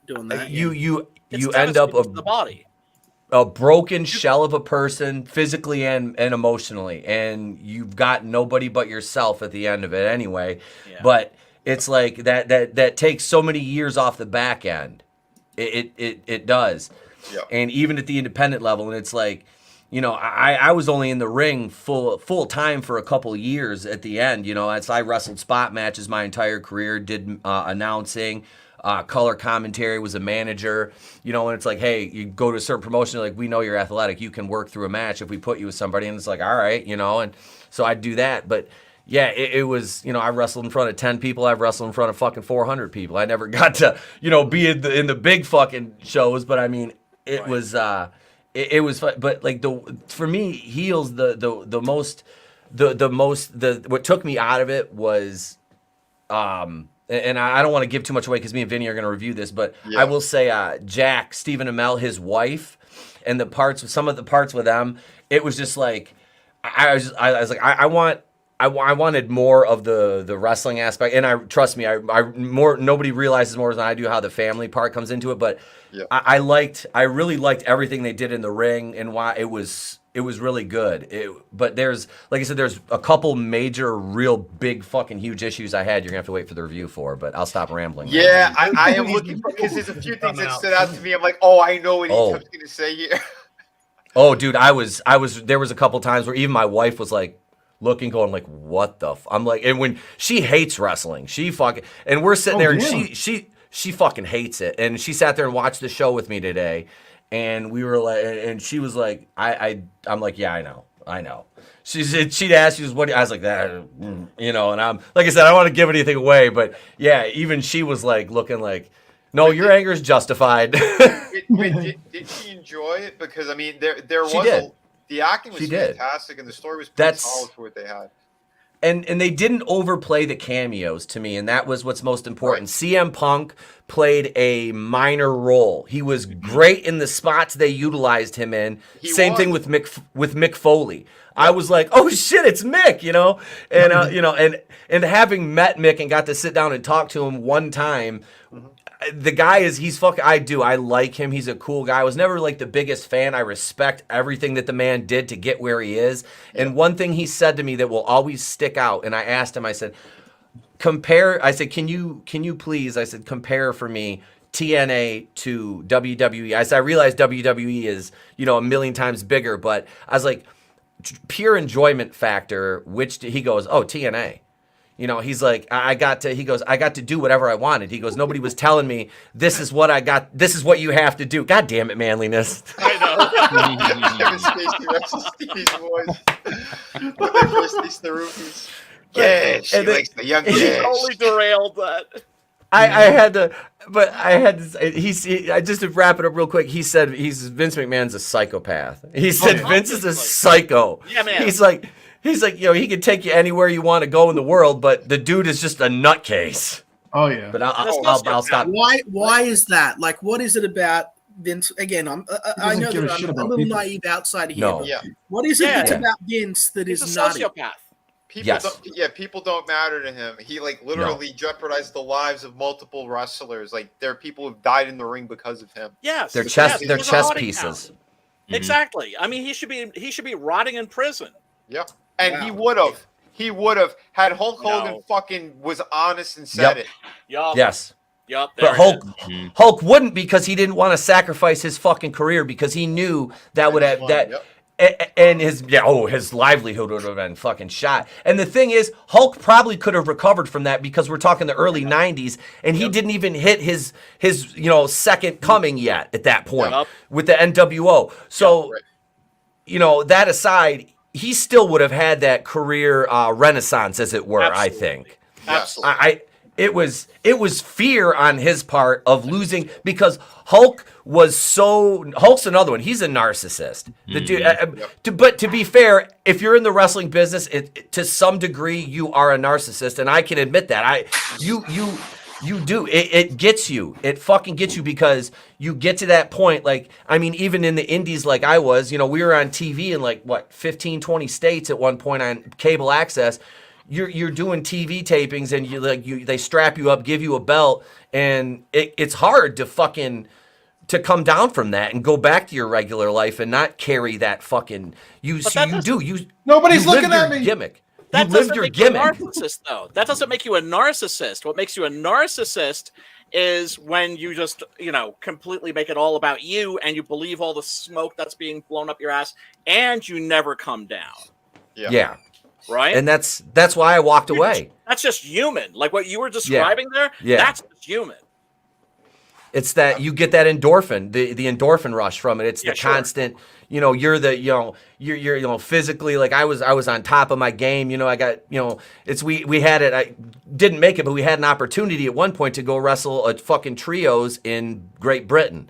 It was like we were trying for a spot over there, but it was like, trying to convince your wife to, hey, I'm going to go wrestle in Great Britain when I have a 2-year-old fucking son who was in the NICU for 7 days, when he was born. And he's still, at that point was a little rough, but it was a bit, and to me, it was like, I'm like, I got mad. Like, I was angry, because it's like, this is my fucking, I'm 37 at this point. Like, this is my fucking chance. Like, I know where the timeline falls in this, and I'm like, I'm at my physical best right now. It just kind of, and like a couple months after that was when I said, I'm done. I called the promoter. We were getting ready to go debut at another promotion, would have put us on TV. again, and we were gonna get to carry 6 fucking belts. We had 2 from the one promotion and the new set. They were going to strap us up the second show we were there. They're like, you guys are so fucking over already. We want you to have the belts. And I was like, okay, we're in. And then, like I said, within a week, I was done and I was out of the business and I was turning my belts over to the fucking one of the agents. You know, I'm like, I'm done. Yeah, well, I mean, you're here, right? Yep. Methinks you made the right choice. Absolutely. I'm still married. I'm not living in my car with my parents again. And that was, you know, that's the alternative to sometimes the decisions and the road that the path that fucking business takes you on. Oh, so yeah. that, and absolutely, man. And you have a wonderful family too, man. We always see Trey. Yeah, your son always comes onto the streams. We always have a good laugh with him as well. Yeah, man. And that's what it's about. You know, that's what it's supposed to be. And your body's thanking you too, because all the years you didn't take any more abuse. I mean, you're getting it from Trey now, so DDP is a freaking saint. Oh, he is. He's gonna have like bodies buried under his house because nobody's that awesome. No, Do you that know man. what I'm saying? He's a saint. Yes, I'll tell you what. He's I tell done you more what. That positive. is really shocking too. Well, the really shocking thing is that he's so good-hearted the way he is, considering that he came from Jersey. So I'm just going to put that out there, and I will state here, right here, live on stream, that I do believe that Jersey should break off from the continental shelf and slide into the ocean. I agree. I was born there, so yeah, I got to say that. You're I not don't wrong. get why everyone Yeah. hates Jersey. I love Jersey. That was the happiest point in my life when I was living in Jersey. You know, like there's just I met like really great people there. It was like Well, it's one of those things, you know. It's like what do they call it? The multiverse. There's like a timeline where Superman like rules the world somewhere. You know, right. It's. I guess you got really lucky with the people that you did meet over there, and Yes. I guess It's the a only thing, backwards state. I always say it's the deep south of the East Coast. yeah, I always felt it was like a more pussy version of Australia. It was like Australia on easy mode. Like that's how I sort of felt it was. Like it was like people were a little bit aggressive, but like not like here. And like and it was just like it was, I don't know. I had a great time there. The people I knew there were like family, and it was just cooking the food, man. To this day, like I miss the food. It's so good. Australian food is nothing like American food. Like it's what you guys have is on a whole other level, but what we have is like clean. It's all poisonous. Oh yeah, true. Yeah. Well, look at it this way. Jersey's a good place. I want to get to this one real quick. You don't know what truth actually lies in this statement until you've lived in Jersey your whole life. I took my brother out of state one year. He had never really left the state for like it was at that point. I think the last time he left the state, he was maybe 7 years old, so he didn't really know. So I took him with me, and we went down to Myrtle Beach. So we were gone for about 2 weeks, and as we're coming back, I said, "Look, bro, first thing when we hit Jersey, you're going to know we hit Jersey because you're going to catch that smell." And he's like, "What are you talking about?" Oh, I said, "You'll find out." As soon as we hit Jersey, he's like, "Oh, God, what is that stench?" I said, "That's Jersey, bro. You don't know how much truth is in that statement. That is real. That state stinks to the high heavens." Well, I suppose that could be the case. I have no sense of smell. I have like no sense of smell because bless you, when I was well, a baby, God bless you. God bless you for that, because you know what? If you were in Jersey, you need no sense of smell. Yeah, no, I don't it's have probably like, a good I was thing you're wearing really dark glasses too, not see the idiots out there. just so you know as well, there's that smell of Jersey could also be found in the New York subway system as well. Those are the two places that have that same exact odor. Yes, it's a very malodorous state. That's gross. It's urine and fecal matter. To the sewer. My favorite subjects. I'm kind of retarded.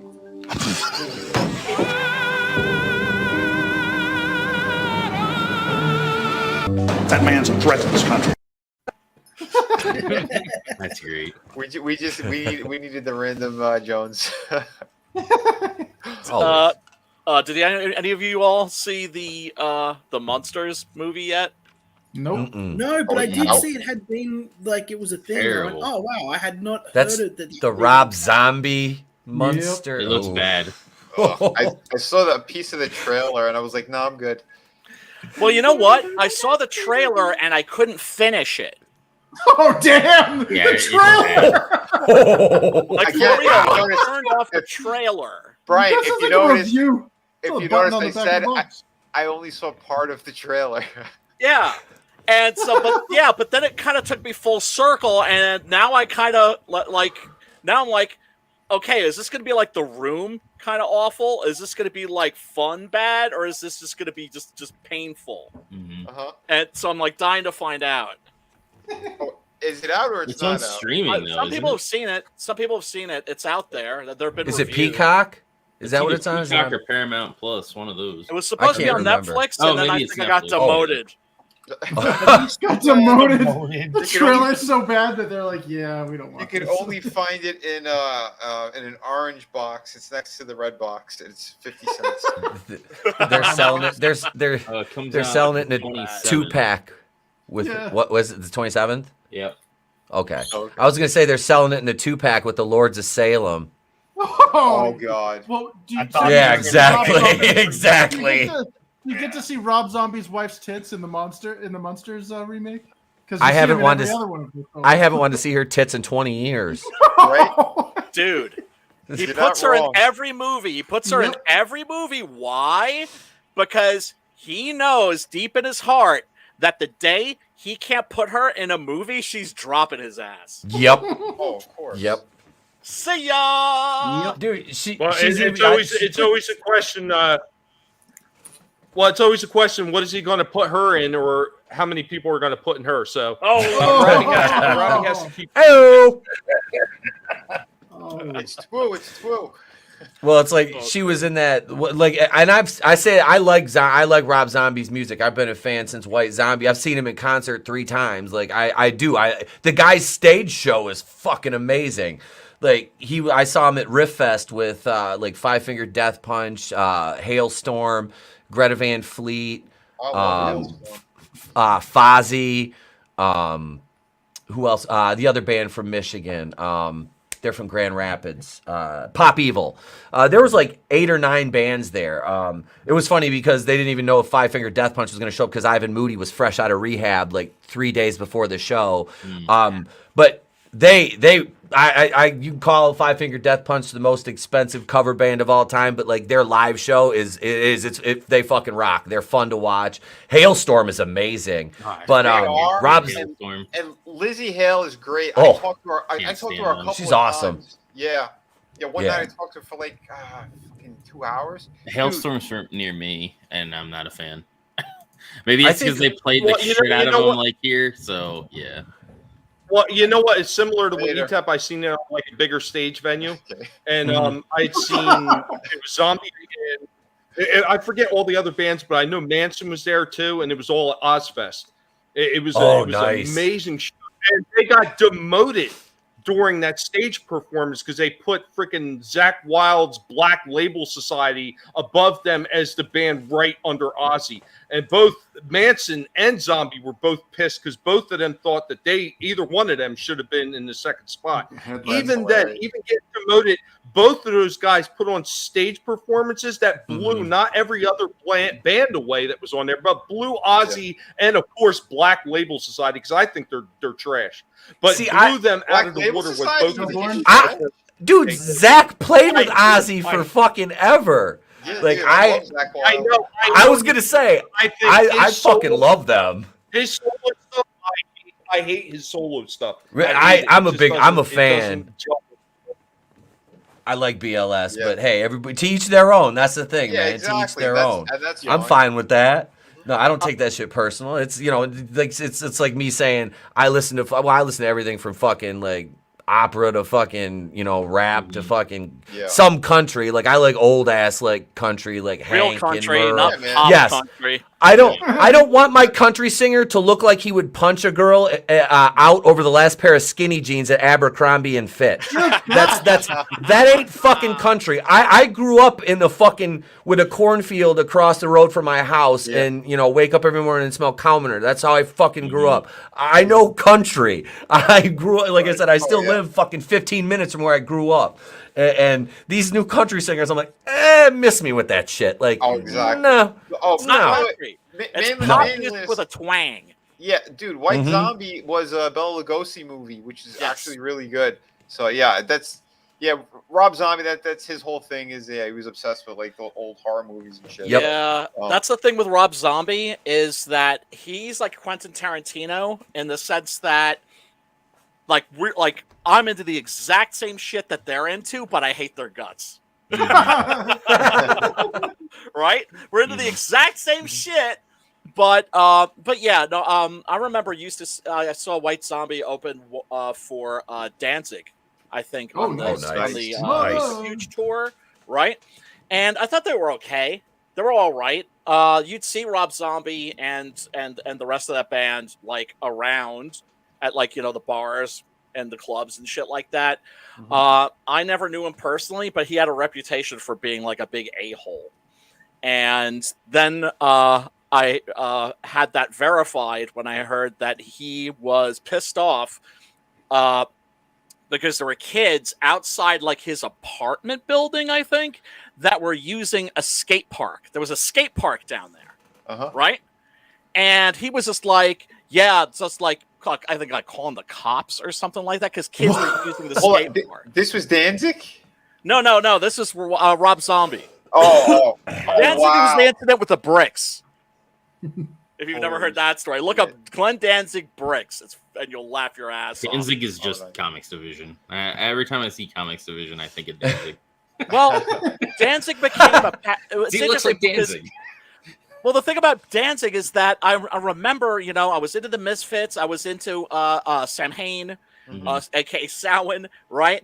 And when the first Danzig album came out, I saw him I think 3 times on that tour, and I loved that record. It was like really hard, heavy gothic rock, right? And then with Lucifuge, the second one, I just remember getting the CD and unfolding like the liner notes, and it fell into like a reverse crucifix. I was like, uh-oh. And from that point onward, he's a guy that like never grew or matured and has really become a parody of himself. Very disappointing. Yeah. Perpetual adolescence. Yeah. I mean, did you see that fucking horror movie that he made? Oh, Jesus. Rob Zombie would laugh at that piece of shit. Danzig, I didn't even know he made a movie. Oh God, it's cringe. Wow. It's cringe. Here, you want to hear something funny about Zombie that probably most people either don't know or forgot about? Do you know what one of the first things that he was working on was Pee-wee's Playhouse? Pee-wee's Playhouse. Yes. Yeah. That's Really? the only thing that know I that. think he's good at. I don't like his music. I don't like his movies. I think as a set designer, he's a genius. But he should be a production designer. That's all he should do. Manliness, he says Joe Biden is White Zombie. So, hey, man, listen. Well, the song works.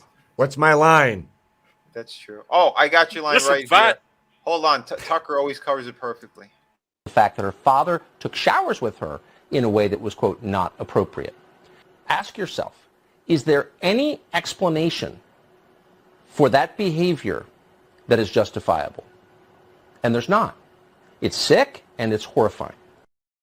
Not okay! I'll be right back, fellas. Yeah, no problem. Dude, yeah, it's fucking crazy. But Not okay at all! Not okay.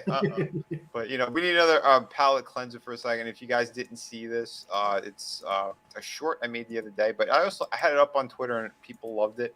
So I did a voiceover on it. I don't know if anyone caught it, but I'll play this for you guys now. Remember, gentlemen, don't forget to feed your girlfriend every couple hours, or it gets bitchy. It? You mean her? Shit, I forgot to feed it.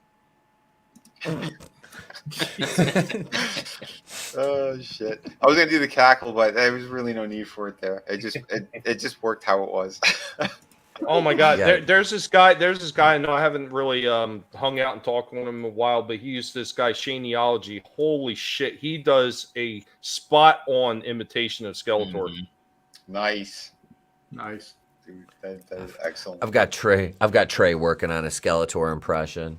It's funny when he's playing with his Motu guys, he does the voice like now for Skeletor, but then he like won't stop doing it after he's done playing, and it goes on for hours. Where's the switch? Where's the switch? It looks like he learned it from watching us. Yeah. I guess it's payback for me doing the Cookie Puss voice so much to where my wife's like, Jesus Christ, shut up. Oh, How's this an anti-Semitic joke? Walk in on her and say, "I demand lunch, you royal boob." I'm trying.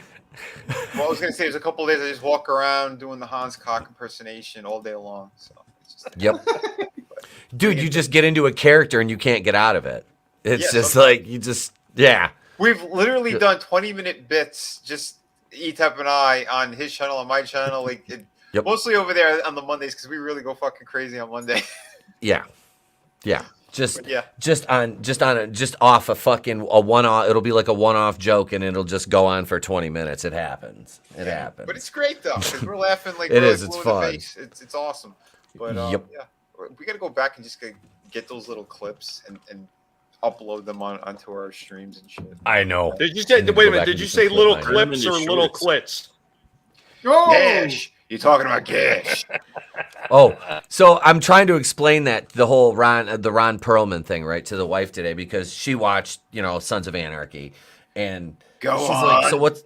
She's like, what's the deal with the bobblehead and why you? She goes, because she did something and I said something and I was like, Gash in the kitchen, and she just fucking looked at me funny, and so I had to explain it to her, and I showed her the video of him going, "Don't say gay."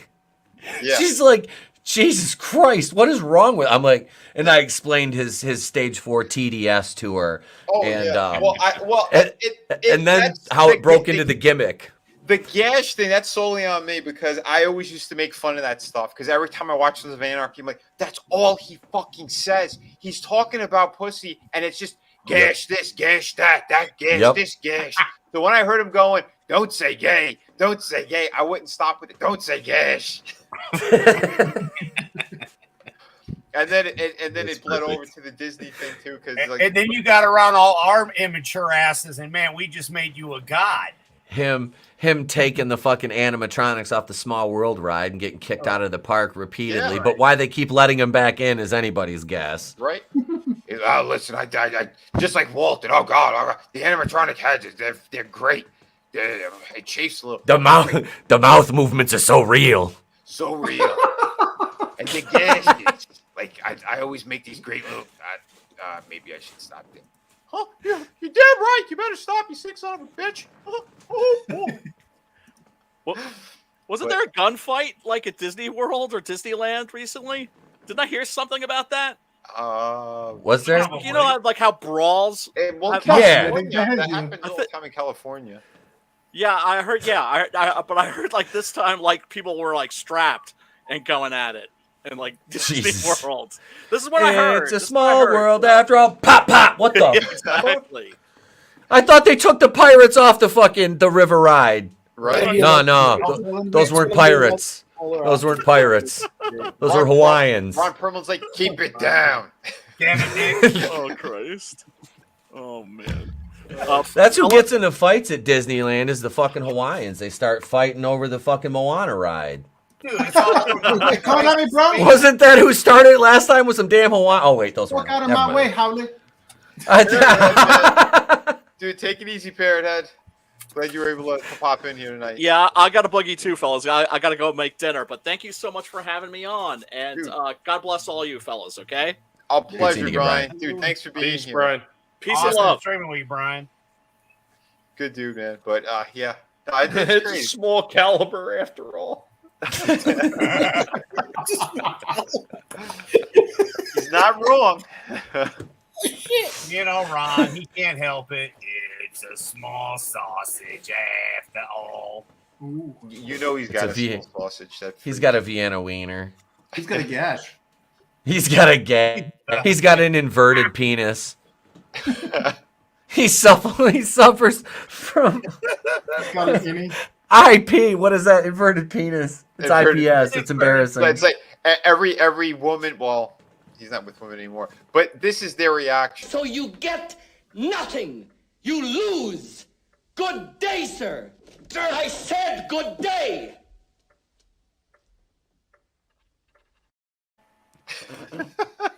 Grandpa Joe, the biggest piece of shit on earth next to that gay fucking frog. Right? Holy shit. It's awful. It's awful. But when I get hurt, it tickles my belly on the inside. Wait, what? I said when he gets hard, it tickles his belly from the inside. Oh, You know, inverted. Yeah. He's jealous of Conan.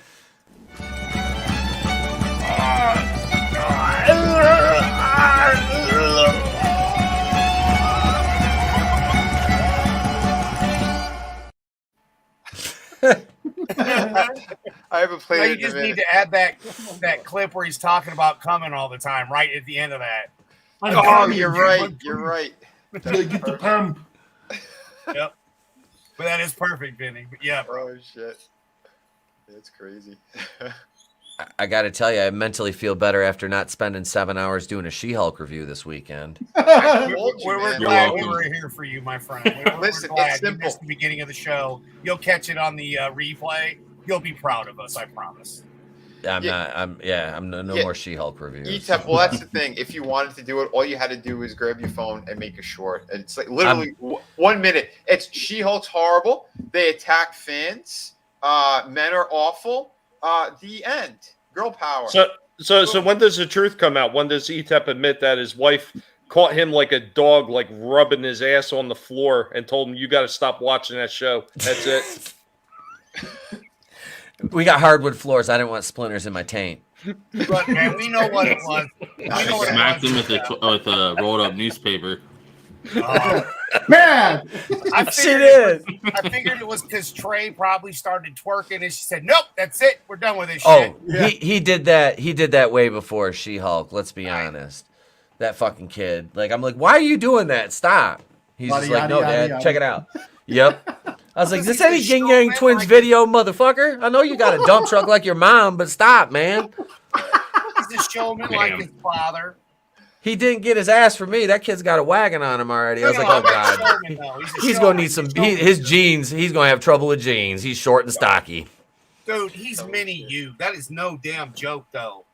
He I is. can just see him looking in the mirror doing skits when you're not watching him. Not that you don't, because you do. You keep a very good attention on your kid, dude. And you're there all the time. Yeah. But I could see him I literally could see Trey doing that because he does. is that devilish. He does. Slick, you know. He does impress. He's starting to do like more impressions now. Like, or as Chris would say it better than me, wicked. You know, because my voice is shit. So. Nice. Kid's wicked fucking funny. Not you. I'm in the fucking zone. So, man, he had a question. He goes, a fight, Spear versus Conan, who would win? That's a tough one. And again, with Conan. Are we talking the comic does Conan book, have a video game, Arnold, or that remake bullshit? What, the one with Jason Momoa? No. Like we were talking about Primal earlier. This is Spear. This fucking show is a must-watch. If you have not seen it, it's on HBO Max. Okay. I'm telling ETEP, watch this shit. Your jaw's going to hit the fucking floor. This is the best cartoon that is out there right now. This is the best series. It's just 2 seasons, and that's it. We just finished it. Epic, man. Fucking epic. And it is brutal in every way, shape, and form. You know, this dude, he befriends a dinosaur. The events that happen in this series are jaw-dropping. And it's the dude who did Samurai Jack and Dexter's Laboratory. Yes, this is his masterpiece. There's no dialogue. It's just like grunts and yells and groans and shit. There's a name that gets repeated later on, like in season 2, and a language that we don't understand. But other than that, dude, this thing is fucking genius. So, yeah, man, highly recommend it. Yeah, here's another fucking insane shot. I mean, dude, they're covered in arrows and shit. But you gotta watch it. There's not enough words to say how great this series is. Like straight up. And my friend worked on. I'm really, really praying that it gets a physical media release. Like, I really, really hope that I can get this on DVD or something. Oh, fucking awesome! But is that the complete series? This is the first season, apparently. So if they did one, I'm sure they're gonna do both of them. I hope and so. I'm gonna fucking run out and get them as well as soon as they come out. Because hell yeah, man, this was, dude, hands down, one of the best things I've ever seen. Fucking loved it. It's Frank Frazetta. You're probably better off waiting until he finishes though before you buy it, because then you're going to get the completed collection with all the extras and stuff that wasn't put in the or wasn't aired, I should say. Yeah, it's finished. It's done. Oh, is he done after this one? Yeah, it was the 2 seasons. Well, they're sort of okay. They're hinting that there might be another one, but like, I don't believe there's going to be another one. I think that he's tied up in Project Unicorn, which is his R18 series that he's working on. I don't think we're going to see a third season of Primal. Yeah, I don't know what the hell Unicorn is, but yeah, no, this was his masterpiece. It's impossible, I think, to top this for him, and unless he does again. If he fucking does a Conan series in this style and as brutal as this was, then we're talking.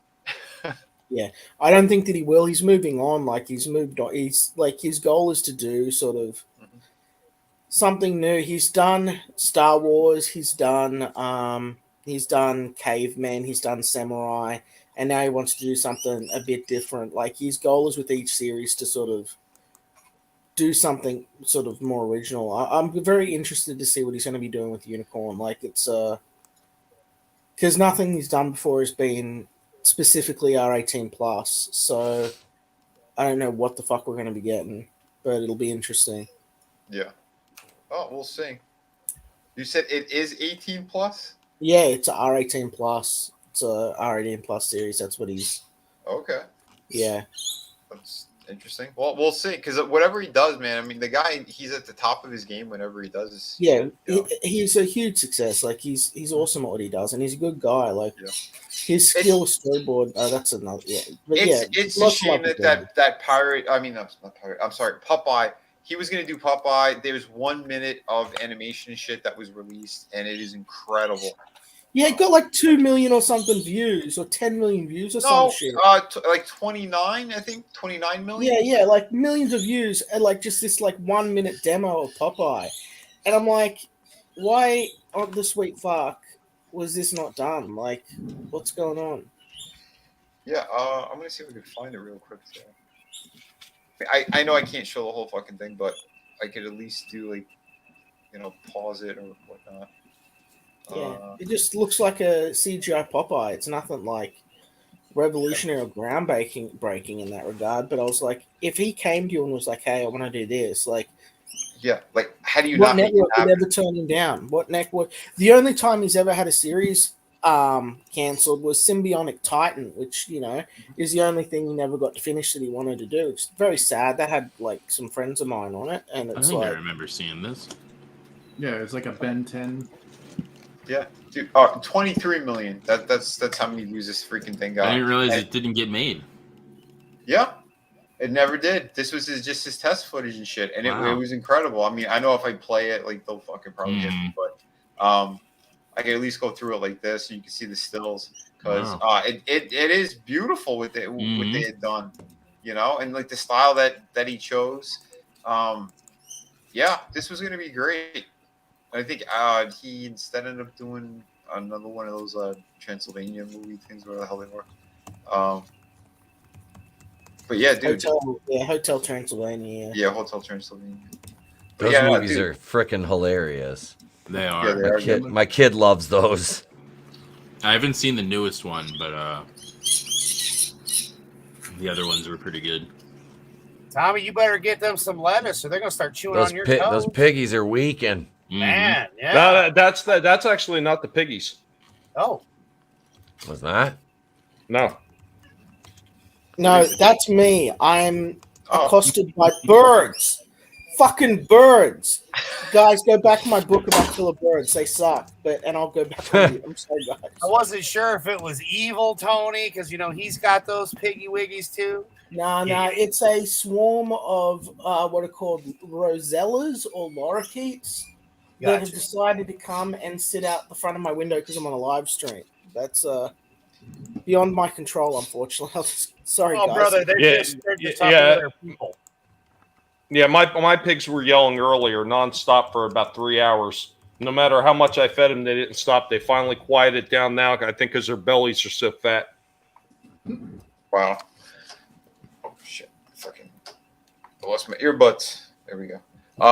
Yeah, but yeah, you had mentioned it too. And yeah, he does have an awesome project here. So, yeah, if you want to let the people know about it, Kakashi Murder Dolls, there are some giant killer freaking crows in they're the Ziz, and I can't really picture because I do have birds screaming out the front window. But if you guys are fans of like sort of, I guess I could kind of liken it a little bit to like, I don't know, kind of more like an action orientated Evangelion. Like, it's about.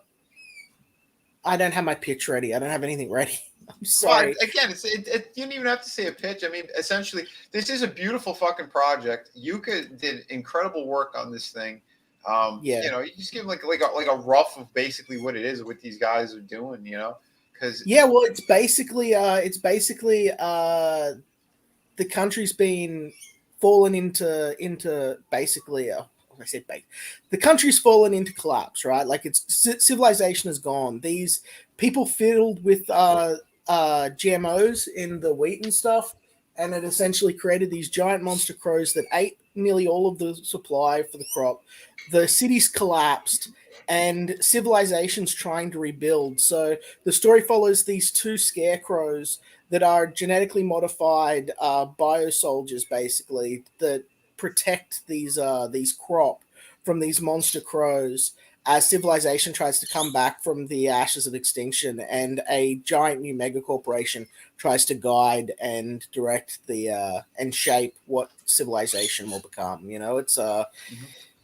It's more of a personal story than a sort of grand national sprawling story, but it's about finding where you sort of belong, and you'll see when you guys read it if you want to check it out. It's not the best pitch, I'm sorry, but I got birds screaming at me on the left side. No, dude, no, you hit the meat of what it is anyway, man. Yeah. But yeah, Sorry. it is intricate. The stuff that's in there, it is fucking amazing. Because I've been privy to a lot of like the behind the scenes stuff on the whole project, and just what you guys have been doing. And there's a lot of twists and turns. I just wanted to talk about like basically rural independence, and like basically if you want to, it's a little bit about autonomy. Like if you want to sort of govern yourself, you want to be truly free, you've got to govern yourself. It's like what that means in a personal sense and what it means in a larger sense. And it's sort of, you can see there that I've got the sort of the Peter Rebellion and how that ultimately led to they were well intentioned, but it led to these birds being able to like destroy civilization. It's like it's about, instead of trying to govern others, that's the underlying message. Govern yourself. That's what it sort of is, the underlying theme throughout the series. It's about like I don't want to ruin too much, and I wasn't prepared. I'm sorry, guys. That's all right, dude. No worries. But I think you said enough anyway, because this project is just fucking gorgeous. And you have the top creators in the world have been praising Liam's work and what he does.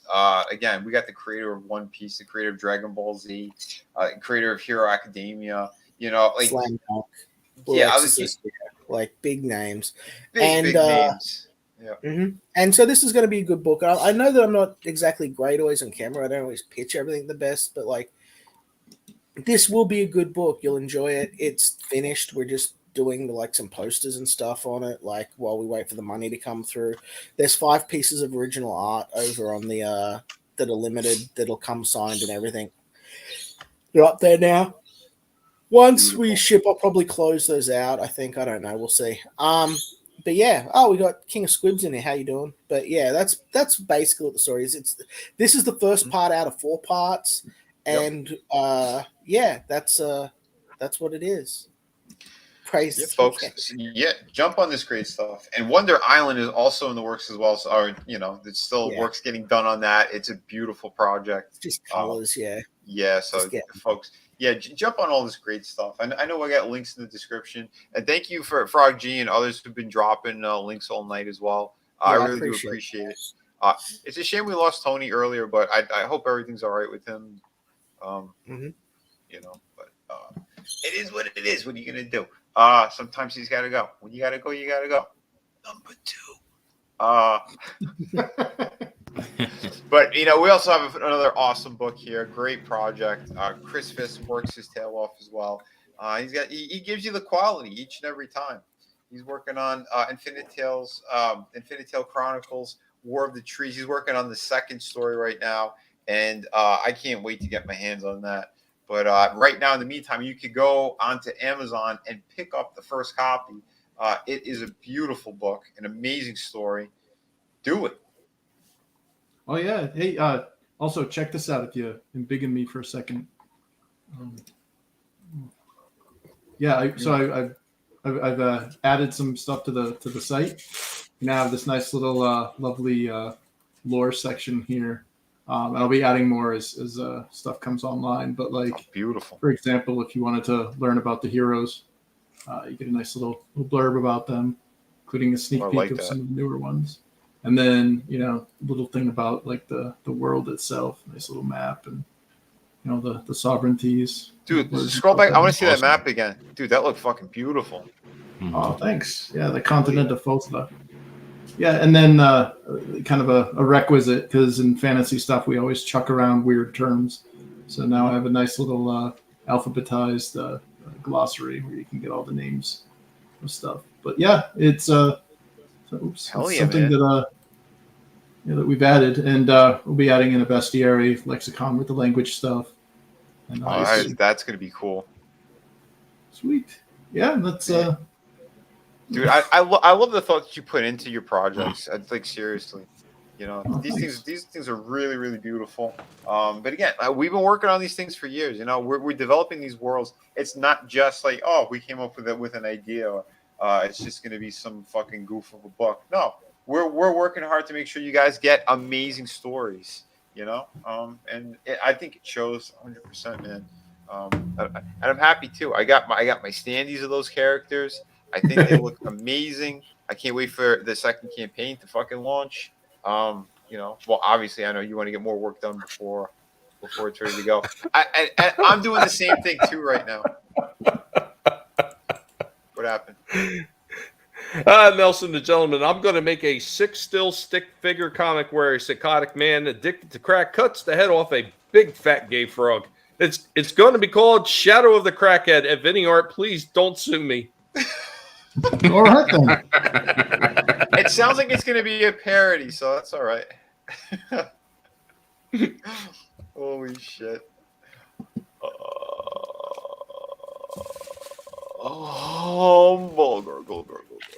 Anyway, I'm just so sick of scumbags and shitty people. But that's why we're pushing some good stuff here. So if you want the good stuff, we got it. Remember, grab those links, get them out there, let people know. These books, you don't even have to wait for. You're going to be getting them right away, and including Shadow of the Kraken. This is my newest one. And yeah, in fact, I'm running to the post office tomorrow. I got another sale today. But yeah, if you want quality, 52 pages, beautifully drawn, painted to perfection. Everything about this story is incredible.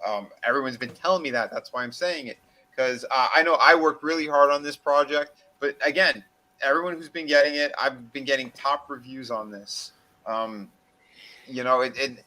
to me means a lot too, because I was really working hard to craft this story, where I was going with these characters, how I was going to toe the line between the realism I wanted to put into the book in terms of what the pirates had to do to survive and all that, and then have the fantastical elements, the supernatural stuff, what's going to be happening with our main characters and the villains and all that great stuff. So I think I put a nice solid amount in there. There are other people who like they're sticklers for storytelling and all that great stuff, and they really enjoyed what I did, including like the narration of the story and throughout the book, and ultimately how that all plays out. And they said it was very, very satisfying. So like even with a cliffhanger ending that I have, it's still it's great because again, there are people who've been telling me like they let their friends read it or other people, other family members and shit, and they were like, "This is amazing," and then they have conversations of where they think the story is going to be going. So like I love that to spark that kind of conversation in what I had done, what I created, and how people are already like they're attached to these characters. I have people writing me as well as saying like, "Oh, how could so and so have done that?" And because again, we're talking about a pirate story, so there's betrayal, there's mystery, there's action, there's so much going on in here, and I'm very proud of this story. So for 52 pages, it's perfect bound and it ships right away. So if you want it, make sure you get it. All my books ship right away. I got 3 active campaigns, and you can get all these books. It's a beautiful thing right there. City of Venus with the 2 art books, also still available. Hardcover Through the Woods, still available. City of Venus, I'm working on the sequel as we speak, and I'm going to have a lot more going on with that book. You're going to get a bigger book. Everyone wanted more pages in the sequel. You're going to get it. I'm aiming for about 52 as well on that. We'll see what we hit, or if I got to add more, I might add more. But I really don't want to launch the campaign until I get closer to completion on it. But there's still a bit of time, so don't worry. I just want to make sure I'm going to give you guys an epic fucking story and a great continuation to the first one. So jump on it if you could. Hey, Vinny. Hold on. Keely Chow, you say this all the time. No, I'm not going to sell my soul to Hollywood like that. So if you see a movie on Shadow of the Kraken, it's going to be a fucking good one because I'm going to make sure it's going to be good. So, there you go. You were saying, Tommy? I just want to say real quick, one of the things that we talk about is the people that are always late and they don't even fess up to their shortcomings. To put it in the best possible way. They gaslight their audience and make up excuses. But I want to give a shout out to Jeff Hicks for what he did recently.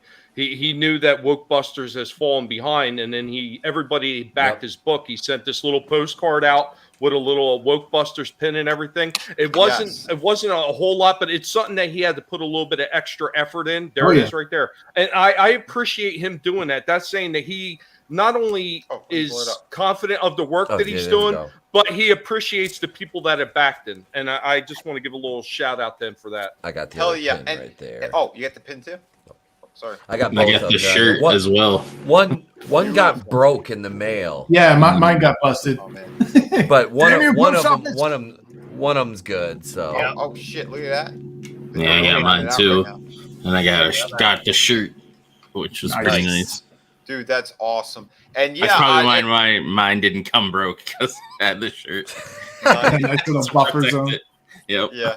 Well, yeah. That's a good thing. And speaking of which, too, Jeff also has a brand new project that's going to be. It's going to come out first. It looks like it's going to be December. Yeah, December. So he's got Tits and Art. And man, this is a beautiful project as well. If you guys haven't seen it or you don't know anything about it, it's 11 by 17. So it's a bigger book. He wants to do a hardcover on this. So if he hits a certain number, he'll be able to do that. But it's beautiful stuff. It's something that I thought about doing too. At some point I will do another kind of art book, but we'll see where that, where I could kind of squeeze another one in there. But this thing is awesome. So if you want it, definitely back it. I think I helped him hit $3,000 today. Like I was the backer who got him over that. Because I love Jeff. I think he's a great dude, and his work is very, very nice. Beautiful stuff that he does. I know what type of creator he is. He's someone who does care about what the fuck he's doing. So Wokebusters, it's more of a parody book, but it's also he has passion in there because he's a huge Ghostbusters fan, and he does like a mix of different shit in there. So he's slapping those sons of bitches in the face, but at the same time he's having fun with what he's doing. and you can see it in his work. Like that's a gorgeous piece, man. Mm-hmm. You know, female Terminator there. Dude, beautiful stuff. So go back him and support him if you haven't. Yeah, you guys know who World Class Bullshitters is. Great dude. So here you go, Vinny. I got one for you that you haven't seen. What's that? And you said tits, so I'm all about all. You had me at tits. So yeah. Oh, sweet. Oh, nice. That's hell yeah. That was from the first con from the Horror Hound, and he signed it for me. I got one, and Grendel fan got one. He didn't keep them, but yeah, I framed it, brother. I was just like, oh yeah, it's getting framed. You know, it's signed by Mr. Hicks, and of course, I've got many things afterwards from. I had a lovely conversation with Mr. Utam. Thanks to ETEP, because we got to stream together Wednesday, and he got back safe from his cons, and we had a nice little talk back and forth again today. And just great people, man, as all of you are as well. But yeah, it's the one group that a lot of us found each other through. Mm-hmm. Jeff Hicks, the World Class Bullshitters, man. Absolutely, man. Absolutely. So, you know, but I gotta say that was the worst experience of my life, next to doing Indiana Jones 5. Just awful. Next time he told me he'd chain me to the radiator so I get some warmth. I got warmth from Kathleen Kennedy as well, from her shit breath. It was melting my face, as you can see. You know, Indiana Jones 6 is going to be the worst experience that you've had after your life, you know, because Disney owns your likeness, Harrison. So they're gonna ghost you up, and you're gonna be swinging around like a fucking CGI Spider-Man. That's what your future holds. So now he knows what Carrie Fisher felt like. He's in Fortnite.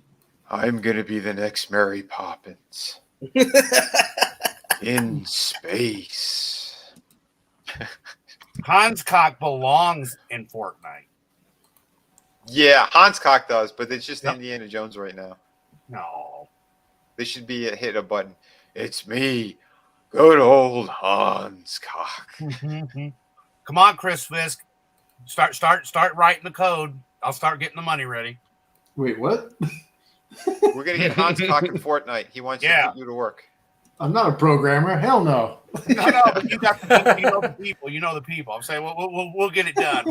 I'll get the money and we'll get it done. We'll get Hans Cock in. Yeah. Well, again, I was crashing planes because I was aiming for Kathleen Kennedy. Yeah. Oh no. Should I put George Floyd's head on John Boyega's body in my Woman King thumbnail? Oh Jesus! Sometimes you got to do what you got to do. I've got I already got Tucker Carlson in there. Under the knee. Drugs I took plenty, counterfeit 20. Now I can't breathe. Under the knee. Oh shit! Oh, Ariel, you look very dark, like Phyllis Brown Trout. Holy shit!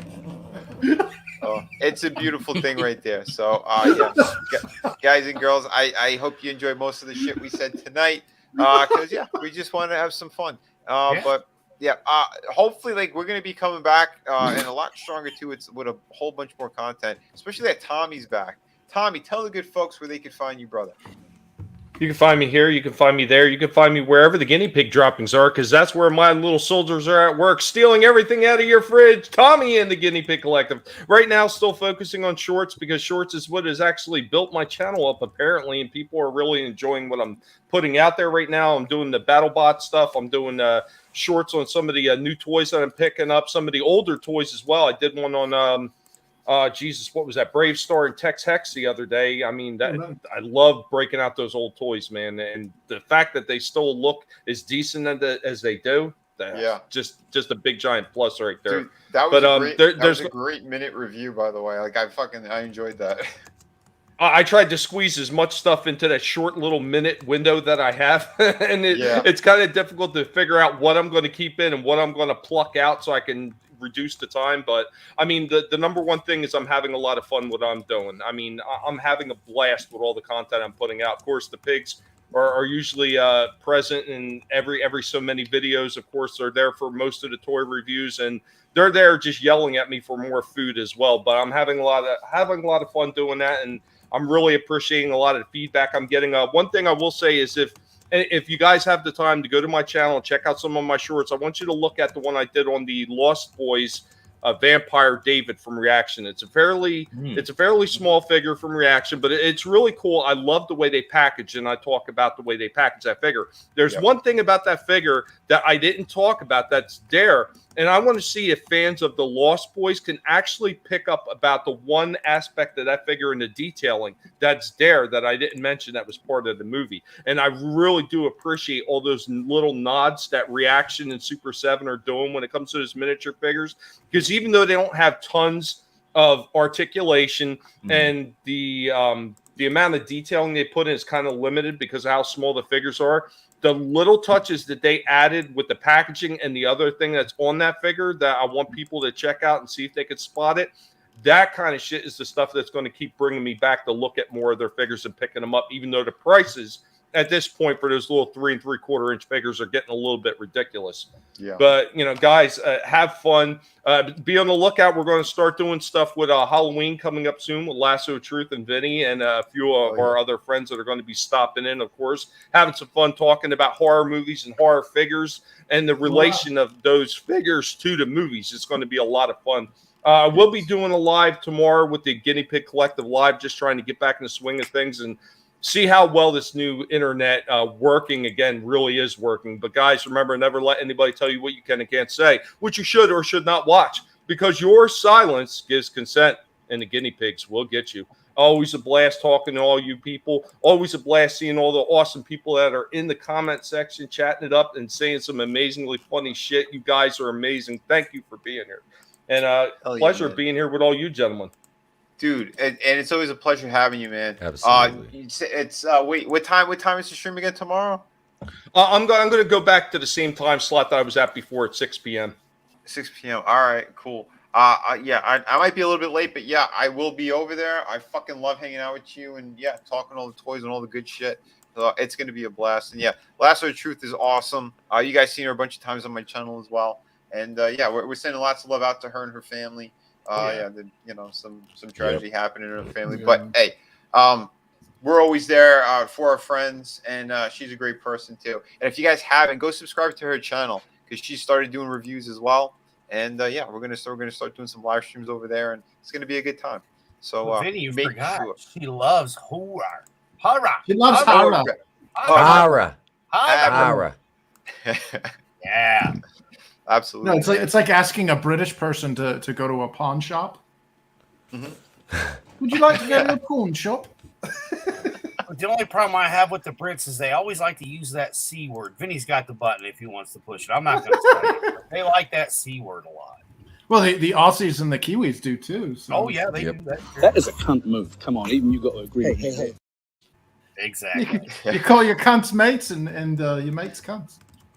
Not to mention going out to smoke a fag, meaning cigarette. Some people got offended by that. And I'm like, look, man, that's just their lingo. How well, do I in Detroit, that means something else. Yeah, exactly. Yeah. And Jersey. Yeah. I always put Floyd on it. That's right. And George. Don't forget George Floyd always. No. Holy crap. Fentanyl, baby. Lionel. I heard somebody say the magic word, motherfucker. Quiet, George. I got a knee on his. He'll be fine. Just give him some Fentos. He stopped moving again. Adam, put that photo back up, dude. Let me see that. I was gonna blow you up. This one? Which one? No, the one with the guys. Oh, there you go. Sure thing, brother. Class. Yeah, Dude, so that was the first year. That goes back to, good Lord, 5 years ago, I believe. Almost 6 now. Oh, wow. When I met the guys. Yeah. They were literally holding me up because this isn't much from when I fell 8 feet in the pool with no water and got all messed up. Man. Yeah, that was a big recovery part for me. So getting to go see them was a big one. No, they weren't literally holding. It was a joke. But I mean, that was the time frame where I had done the rehab and was getting better, and then I was able to go see the guys, and I'd write to them all the time in the chats, and as we all did, right? Like, I mean, that's the thing. That's where we all, as I said before, that's where we all met. And it's just a great thing. A great bunch of guys bringing a lot of people together, and they don't care how many subs you have. They will, if you're good people, they come and they party with you. They'll play with you. Giggity.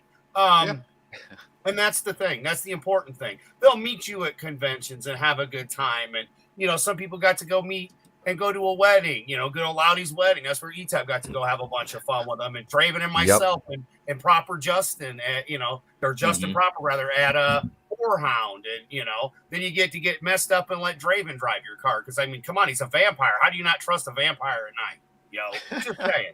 But, again, I have met so many good people because of you. You, Vinny, are one of them, but all of it leads back to these gentlemen right here, this group of guys. And, I can't help but say, thank you to them. And I love them all. They're doing things the right way. Other people's channels have grown and shrunk, but they've stayed right the same. Their core group is a strong amount of us. And I am proud to be, I was originally the hype man for World Class Bullshitters. That's why I'm good at what I do, because I love the group, the show, watching the old stuff, commenting on it. And I've done it with a lot of you guys as well. Again, Tony Tone Deaf. I met him in the chat, not realizing he was Tony Tone Deaf. Until he pointed it out to me 6 months to a year later. He was like, well, that was me, right? And I'm like, fuck, no, I didn't. I'm like, honestly, because you were, you weren't a voice. You were just typing on the screen, Yeah. But as I started to grow with Tony's channel and follow him and thanks to ETEP, once again, thanks to Nick for getting me in touch with ETEP, just by finding him on YouTube, mind you, nothing personal. But again, it was just that here you are years later. And he's like, yeah, I knew who you were. He's like, yeah, you were on the show all the time. They're always talking about you. And that was the thing. People will get nicknames, but then there's those people like Brandon Moist and myself. We were that little group of people that just were fans, just like Kendo, who is now a bullshitter. That's how Kendo started. A lot of people don't know that. That's cool, man. Yeah, because I'm not super familiar with all of them. Yeah. Jeff, I'm tight with. Nick, he's been on the show too a bunch of times. I've been over there a couple of times on their channel, and every time I hang out with all of them, though, we're always having a great conversation anyway. And that's what it's about too. It's about pushing more positive stuff. Because that's why I love those guys, because it's not about the crying and whining and bitching and any of that nonsense. No. We're all having fun, man, and that's what we should be doing, and helping each other whenever we could. Dude, caring. Mr. Hicks, Mr. Jeff Hicks, first time I met him, he made Dion get up and let me sit down, and I was fine at the time. But because he knew about the fall, he was really worried, and because of the diabetes and then other reasons and whatnot, he's very knowledgeable about diabetes. We'll just say that, because I don't air out people's shit. That's up to them. Although I know he said it on air, but I'm not gonna. But again, and all the guys were that way though. They were like, do you need anything? Just like, hey, we got pizza. If you need anything, one of the guys will go get it for you. And I'm like, I got my pop and stuff. And you know what? At some point, if I can get them together, and I might try to squeeze ETEP to help me do this, I want to play the video, or maybe it'll be a members only for the Wakulian clan. I don't know. We'll figure it out. Because see, I didn't just go meet the guys, Vinny, and I think you probably know this because you've gotten to know me pretty well, and thank you for putting up with me. But I messed with the guys. They didn't know who I were, other than my avatar. And I had kind of the big beard going on. Well, I shaved. So I just had a real thin goatee, went up with a Southern accent, and just, I didn't just go up and go, oh, hi, I'm so-and-so. I messed with them. And they didn't expect it. And without missing a beat, I'm like, oh, World Class Bullshitters. What y'all doing? What you people do here? What are you kind of people? And obviously it wasn't like that. And my voice is shit now. You kind of people. You kind of people. I just was joshing with him because I knew he didn't know who I was. And Dion didn't either. And I had, I think it was the Spider-Man, the wall books with all the posters. I think it was McFarlane's. I had a couple of them. Jeff didn't have one. So I brought one for him. And without missing a beat, I found a Yu-Gi-Oh card with a horse on it for Dion. So I'm sitting there messing with the guys, and I'm like, I'm like, I love that new Star Wars movie. You on the YouTubes, on the interwebs, you should talk about that wonderful Star Wars movie. And he sat there looking at me, and he's like, please tell me what you liked about it. I couldn't hold it anymore. I died laughing. Like, I lost my shit. And then he was like, I'm scared, man, or I'm Shahan, and I got diabetes. No, he looked me in the eyes though and wanted to know what I liked about them. Like, seriously, not knowing who I was, when I came to him and approached them like that, Dion and Jeff, please tell us what you liked about the movie. Like, they wanted to know, and I couldn't hold it in, dude. I lost it. I just who could hold it in at that point? I mean, come on, please. Yeah, it was, but it was truthfully, they wanted to know. Like, that was the thing. That was the icing on the cake, that they didn't care if you like it or not. Like, they really want to know what you like about it and or don't like. And then, they're just like, oh, okay, But yeah, of course, I handed Jeff the book.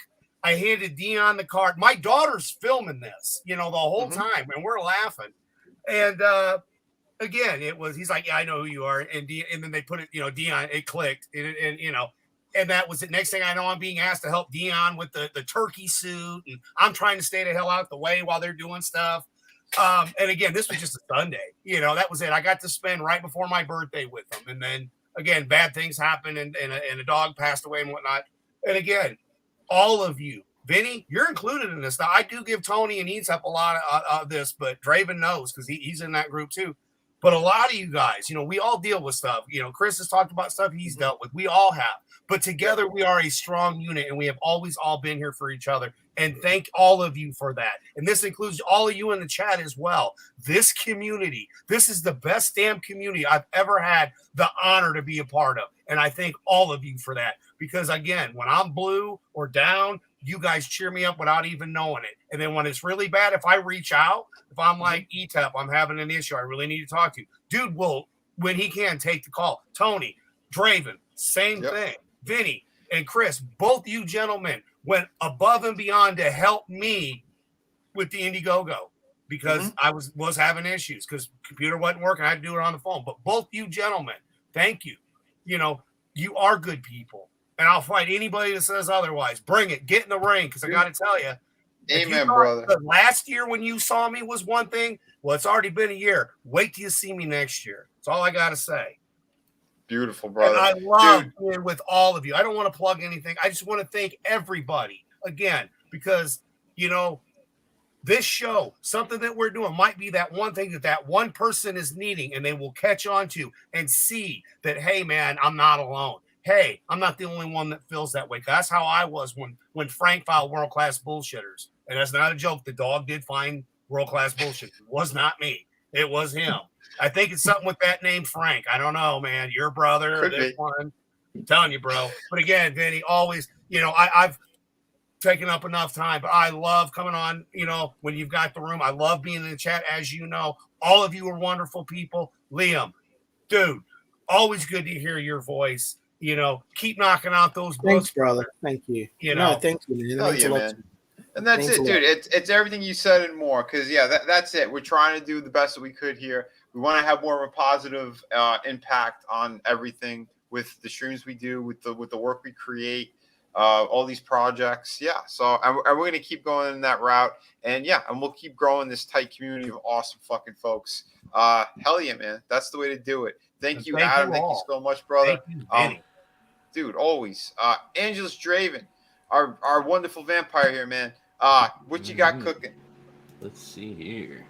So we got Full Gear Saturday, November 19th at 7 p.m. Eastern. We'll be watching it live over on my channel. We'll talk about it, tell you what we thought of it, and should be an interesting show. The lead up so far has been pretty good. They just kind of kicked things off this past Wednesday with everything leading up to it. So Mox is the champ, new tag title, tag champs. We have the interim champion in Storm. Jericho's the new ROH champ. Just give me more Tony Storm every day. That broad is amazing. We have Saraya as well. She's there, Paige, which was Paige. So we'll see what she does within the next couple weeks, but should be awesome. Nice. And then over on what? Go ahead. You know what I was saying? She's going by her regular name now. Yeah. Gotcha. There was speculation whether she was cleared or not, but apparently she's cleared. So, because she's gonna speak out about this Wednesday, finally after last Wednesday. Oh, beautiful. But I also do the gaming over on Twitch, playing Final Fantasy 14 mostly right now. But during October, I plan on playing some horror stuff.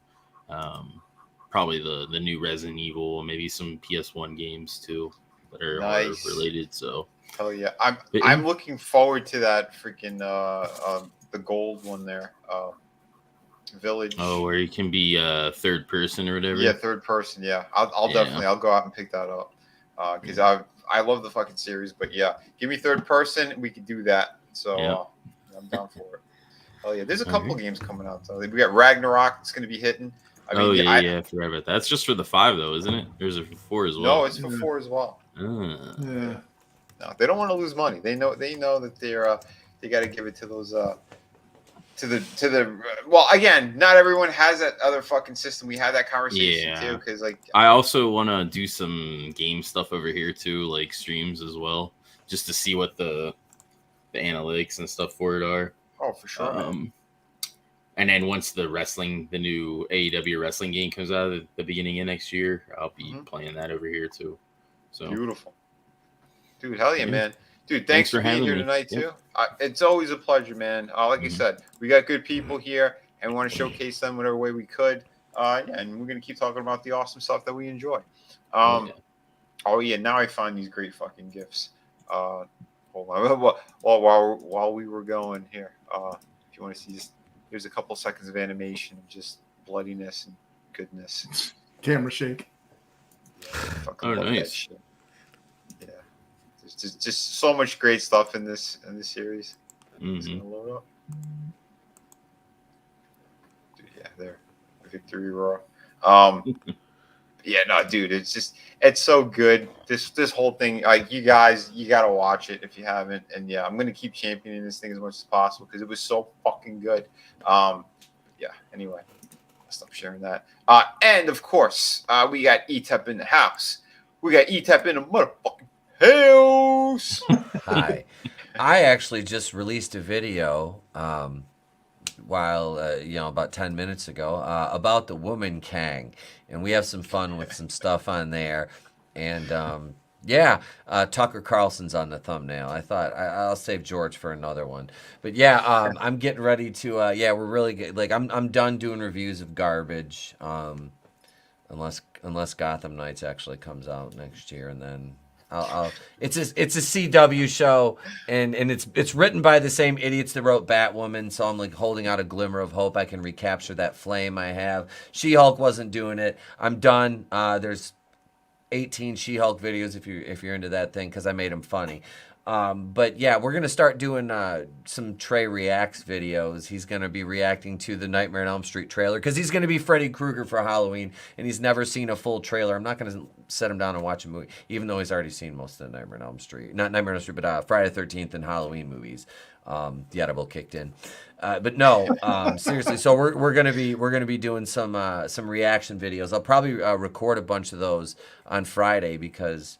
But no, he has to go to school. I could keep him out of school to YouTube with me, though. That's responsible. No, I have to teach. Never mind. I can't do that. I have to teach next Friday. But no, we got videos coming out all week.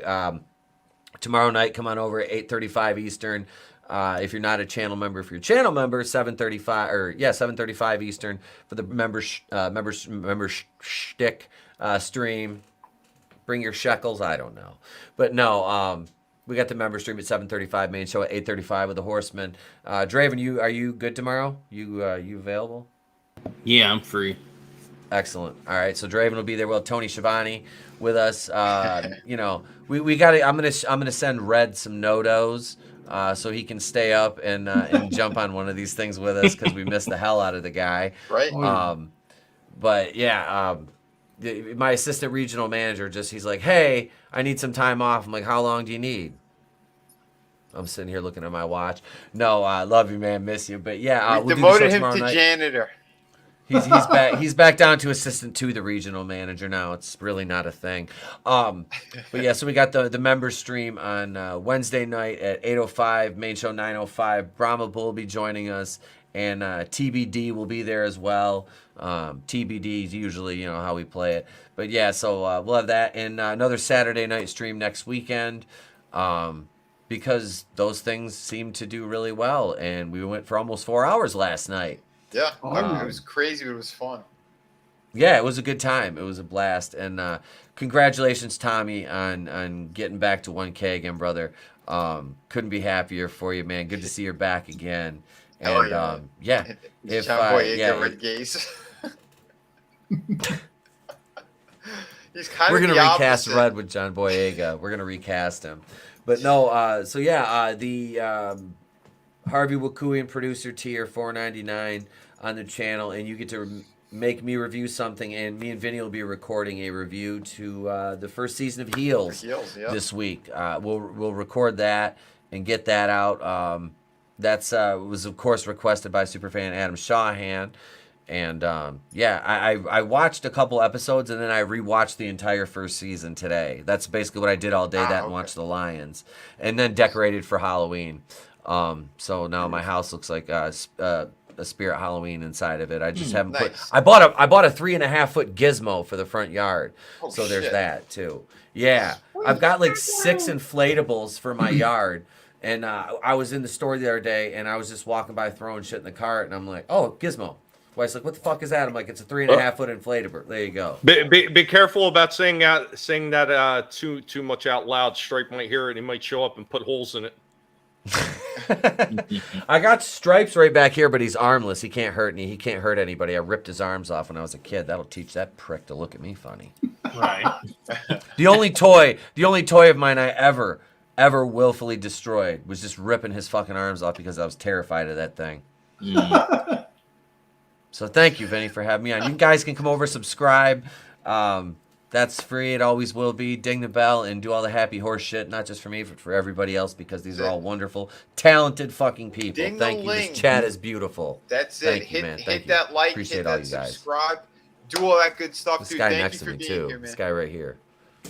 Yeah, for sure, absolutely. man. Absolutely. Happy to be If here. there's anything else you want to say too, brother, go for it. I think I hit everybody here tonight. No, just if anyone hasn't, please do go check out Wonder Island, Hero of Brightwater, and Kakashi Murder Dolls. Those are both on market. Kakashi is going straight into fulfillment as soon as we get that Indiegogo money.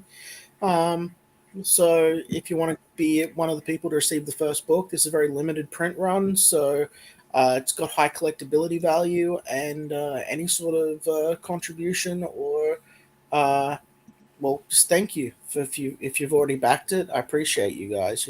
Hell yeah. Frog G, I should mention too. He's promoting his own book. Frog G's been a really good guy, and he's got a project out right now. So go check that out if you've already backed my book and you're looking for something else, or one of these other guys. Like Chris Fisk's project is very similar to the Wonder Island project too, and it's really good. So go have a look at that. Awesome graphic design on that.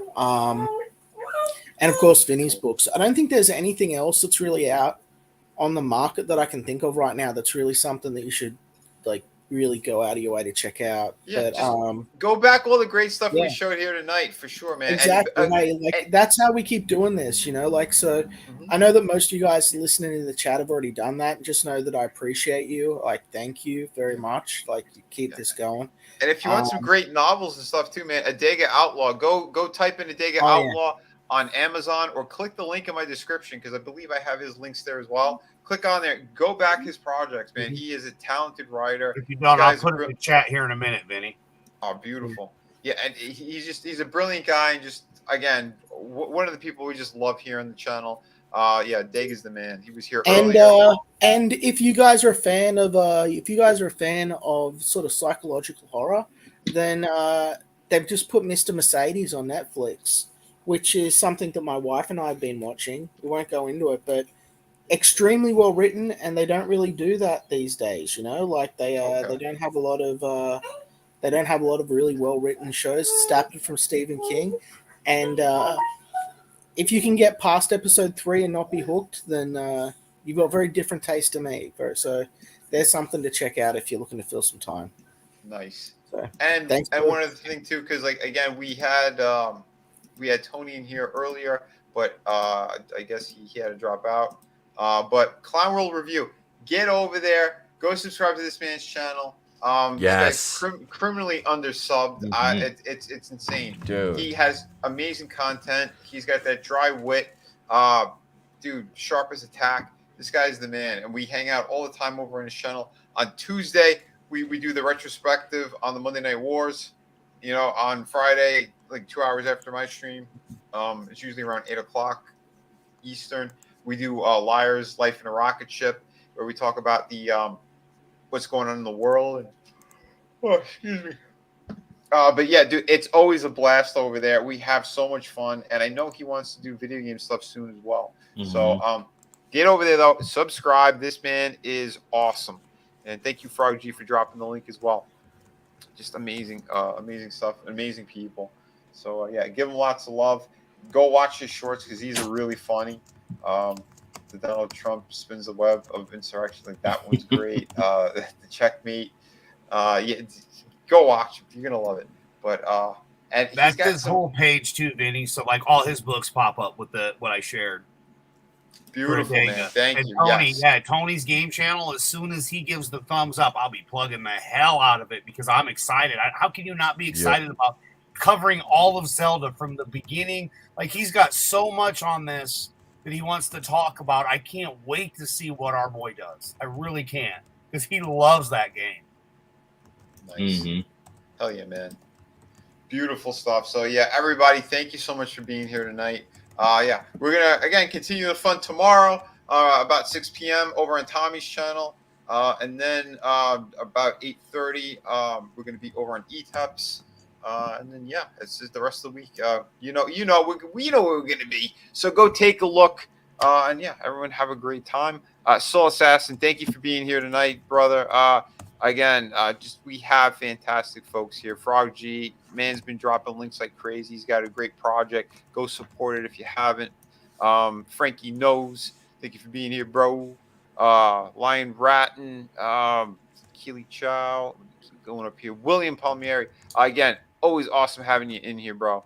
Yeah, dude, he's been taking some good shots. It's a bunch of craziness out there as well, and we love it, man. We survived. We're still here because we weren't sure. Remember we were supposed to stay attached to the news because our worlds were going to end, and we all jokingly said, "Hey, look, at least this was our last YouTube video. We were together." I'm gonna say it again. At least we were all together. Yeah, something happens. Like that's how I look at the end of every stream. Like if the world ended, at least we all got to spend our last nights together doing what we do best and what we love to do with the people we enjoy being around. That's right, bro. That's what it's about, man. But yeah, no, I'm happy that the world did not end either. Because you said the 24th there was supposed to be some crazy shit, but I forgot to mention one thing. I'm sorry. What's that? Next Saturday night we're gonna be having about 2, 3, maybe 3 members of the Legion of Memers are gonna come on the Saturday night live show. Beautiful, man. Yeah, those guys have a channel as well. So I want to, and they do so much in the chats, during the stream. Horny Elf makes a lot of the videos you guys see at the beginning of our streams over at the channel. So it's he was on last night with us. Big shout out to Horny Elf. Yeah, Horny Elf's a good dude. And the Legion of Memers, all good peeps, man. And like I said, they're fun. They're fun to have in the chat. So okay, I'll shut up. Oh, absolutely, man. No, I'm glad you gave them the shout out because they are great dudes. Yeah. But yeah, awesome stuff, man. Speaking of great dudes, manliness, motivation. Thank you for being here as well. He also likes the C word, so that's a good thing. But I love chocolate chip cookies. Just saying. Nice. That's also. And I've got diabetes. And I got diabetes. Right. You take a little insulin. You take a little extra insulin for them cookies. You'll be all right. Nice. Dude, yeah, thank you, Felix, for being here and dropping links as well tonight. Nelson the Gentleman, thank you as well. Get back up here. My scroller went all the way to the bottom. But we're going back to the top. So King of Squibs, thank you for being here as well, man. Scotsman TV, always awesome having you here. It's a shame you didn't pop in tonight, but we always love hearing his input anyway on awesome things because he's a good dude. Let me see what else if I missed anybody. We're going back up, going all the way up. All the way down. Tombstone, thank you for being here, man. Papa Cotton, also another good dude. He's always giving support out here. Oh, we had Sim in here tonight. I didn't even see Sim. Dude, yeah, nice seeing you too, brother.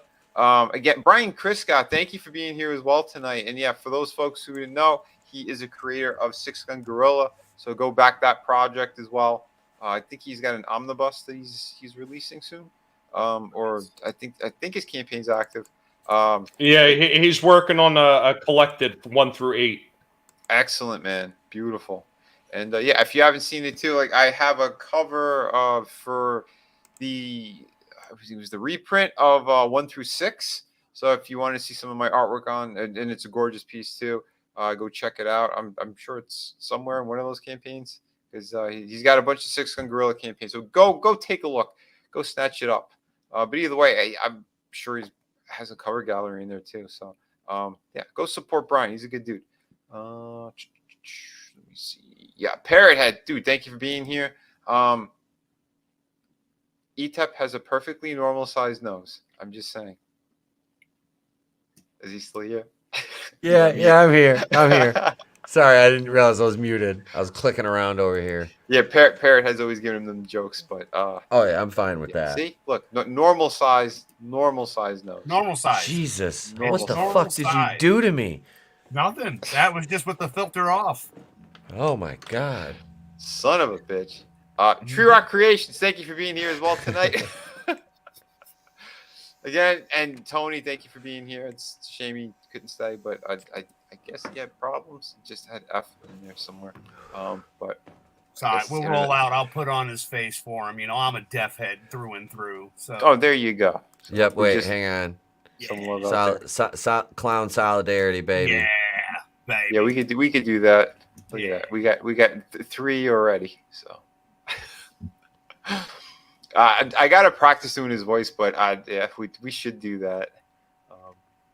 Well, it was fun getting him back. That's all I gotta say. When he threw himself out of his own stream. I love you, Tony. But that was I've done it. Funny. Yeah, I've done that so many times.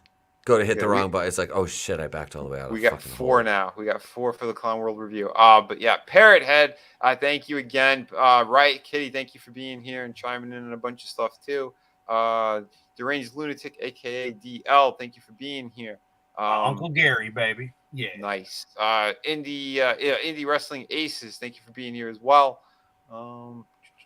It's crazy how many things I did miss. Again, apologies. Again, sometimes I'm just getting conversation, or if I'm juggling a bunch of different screens, I miss a lot. So actually, you've always got your finger on the mute button because you never know which one of us is going to say that wrong word that just pisses Susan off. Yeah, you're right, and that's what usually I whip out the Loja. Hey, Loja. He Not knows. okay. Loja. Not okay. Billy's mom. Anyway, Omega Arts is here tonight as well. Thank you for being here, man. I think I hit everyone, but yeah. No, thank you, man. You guys have really been chatting tonight, and that's a good thing too, man. We talked about a lot of cool stuff. Sam Rogers.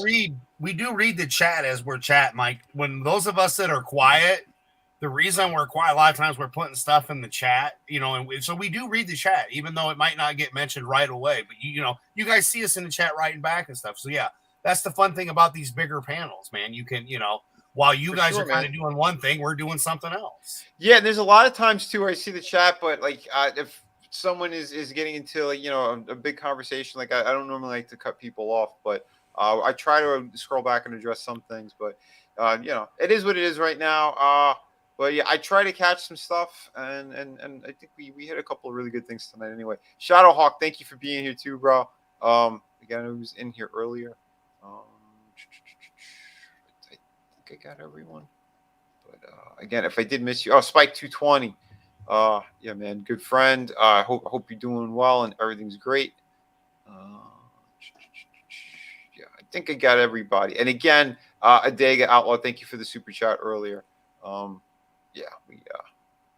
Walton. It's just he's got to keep it in his pants. He can't always be all creepy and weird. And he needs to keep a shirt on. Because that guy's and not be throwing toothpicks at people. We don't like it when you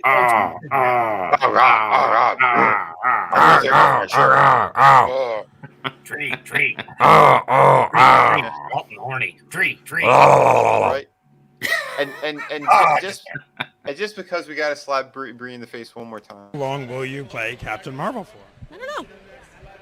Does anyone want me to do it again? No. Nobody wants you to do it again. And that's right. No one wants to do it again. But yeah, so nobody wanted her to do it the first time. Exactly. Roman Reigns. He wants her to do it again. No, don't make me kick you. We're about to close out. All of a sudden, we lose the vampire. Hold on, no, we'll blow it up.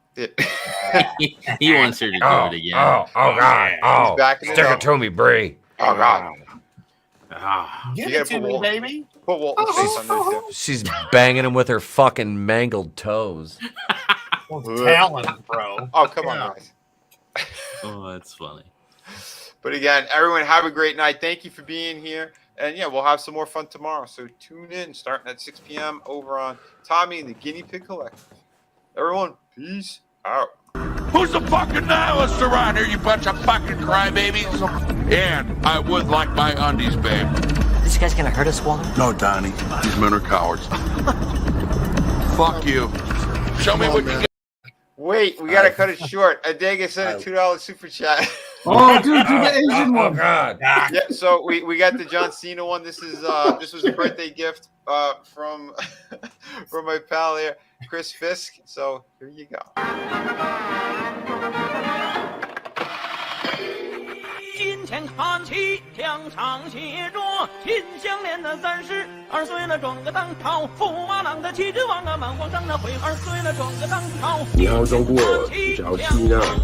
我必须说，现在我有一个错误，我必须说，现在就是很重要。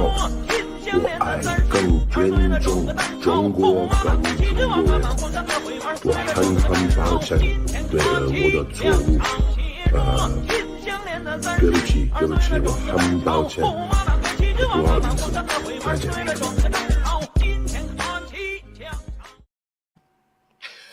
Yeah. Dude, that was golden, man. Holy shit. So we'll egg roll. Right? We'll go on that high note and then we'll just get a quick Ford as well. But yeah, everybody, thank you again and have a great night. Get the fuck